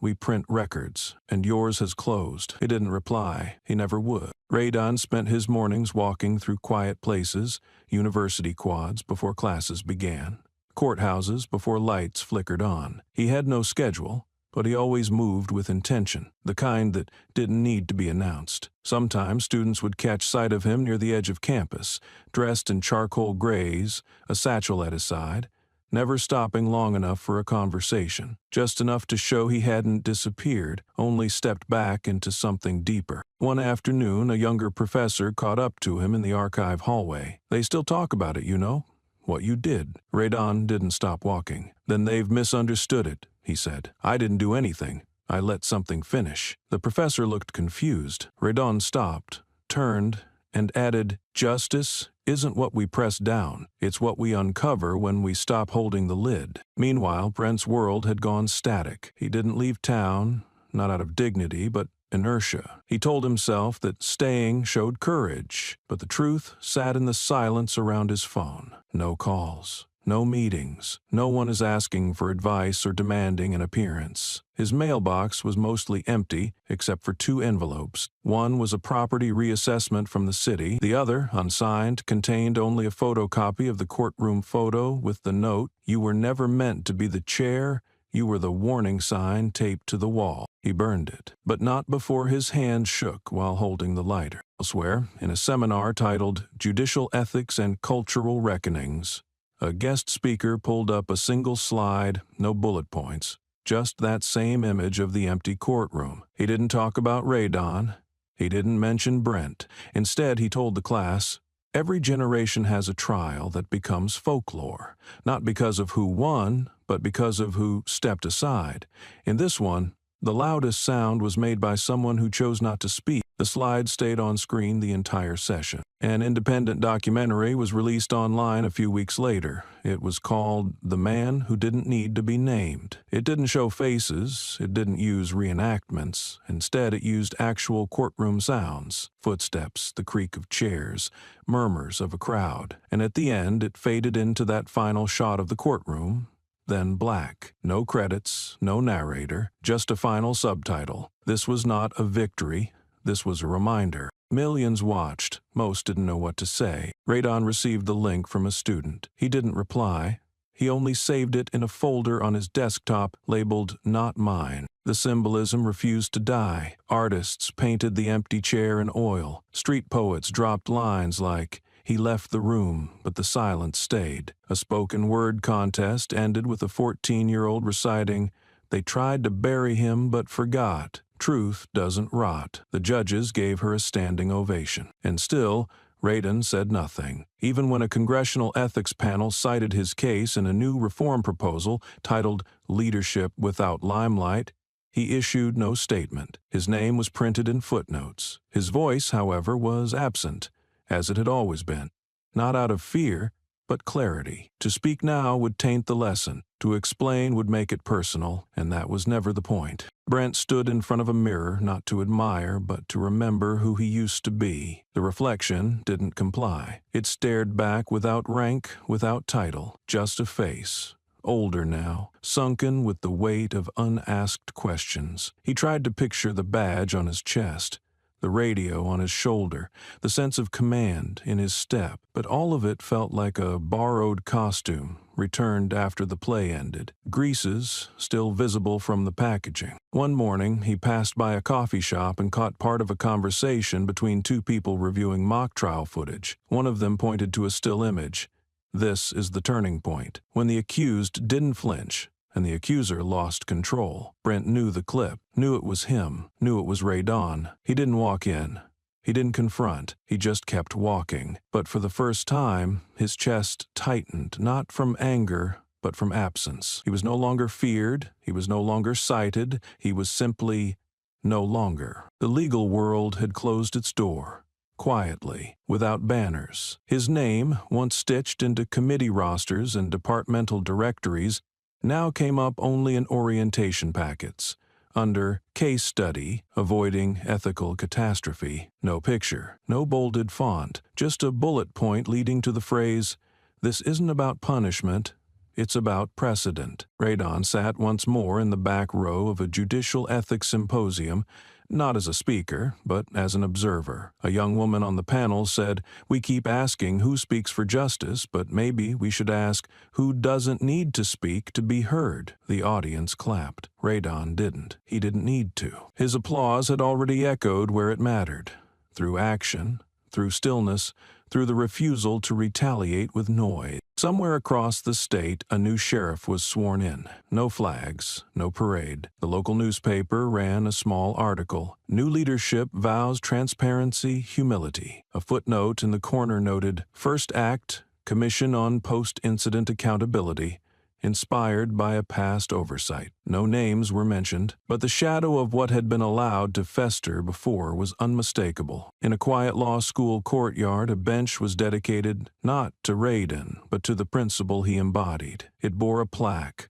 "Justice is not volume, it is velocity without collision." Students sat on it between classes. Some posed for photos, most just rested, unaware that where they placed their backpacks was once a battlefield without fists. That same day, a small envelope arrived at the Federal Office of Records. Inside was a folded sheet of paper, no return address, no signature, just one typed sentence: "Do not reinstate what was removed." Some lessons only work when the silence stays intact. Archivists didn't know who sent it, but they framed it beside a sealed file marked "permanently closed." Radon, sitting by the lake behind the university, received a text from a former student. "Sir, I used your words today in court. I didn't shout.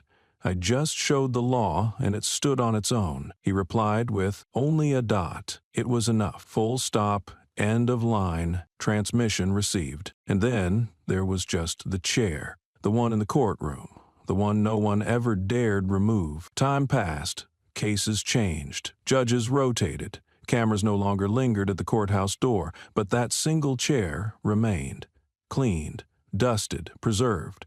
Not for spectacle, but for memory. New interns once asked why it was left that way. Older clerks would say, "That's not a seat, that's a decision." A decision not to destroy, but to define. One day, the court's maintenance supervisor found a folded note under that chair's leg. The handwriting was plain, male, steady. It read, "Don't build statues. Keep chairs empty for the ones who never demanded to be seen." No one claimed authorship. The judge instructed the note to be framed and hung in the staff hallway. Below it, a line engraved, "Reserved for those who left a mark without needing to leave a name." Meanwhile, Brent walked alone in a park that once bore his campaign posters. Now, it's decorated with quotes from reform leaders and youth organizers. No remnants of his name, no echoes of his slogan, only wind, only passing glances from strangers who saw in him nothing but another man among many. Not hated, not hunted, just invisible. He stopped at a bus stop bench, and on the backrest, etched by someone's hand, were the words, "Justice whispered. The world finally listened." He didn't sit. He couldn't. And across town, behind closed doors, Radon was writing, not about himself, but curriculum notes for an ethics seminar. At the bottom of one document, he added a quote for the next semester's first slide. "Truth doesn't need a platform. It just needs to outlast the noise." He didn't include his name, just his initials, R. The semester would begin with silence, a slide, and that sentence.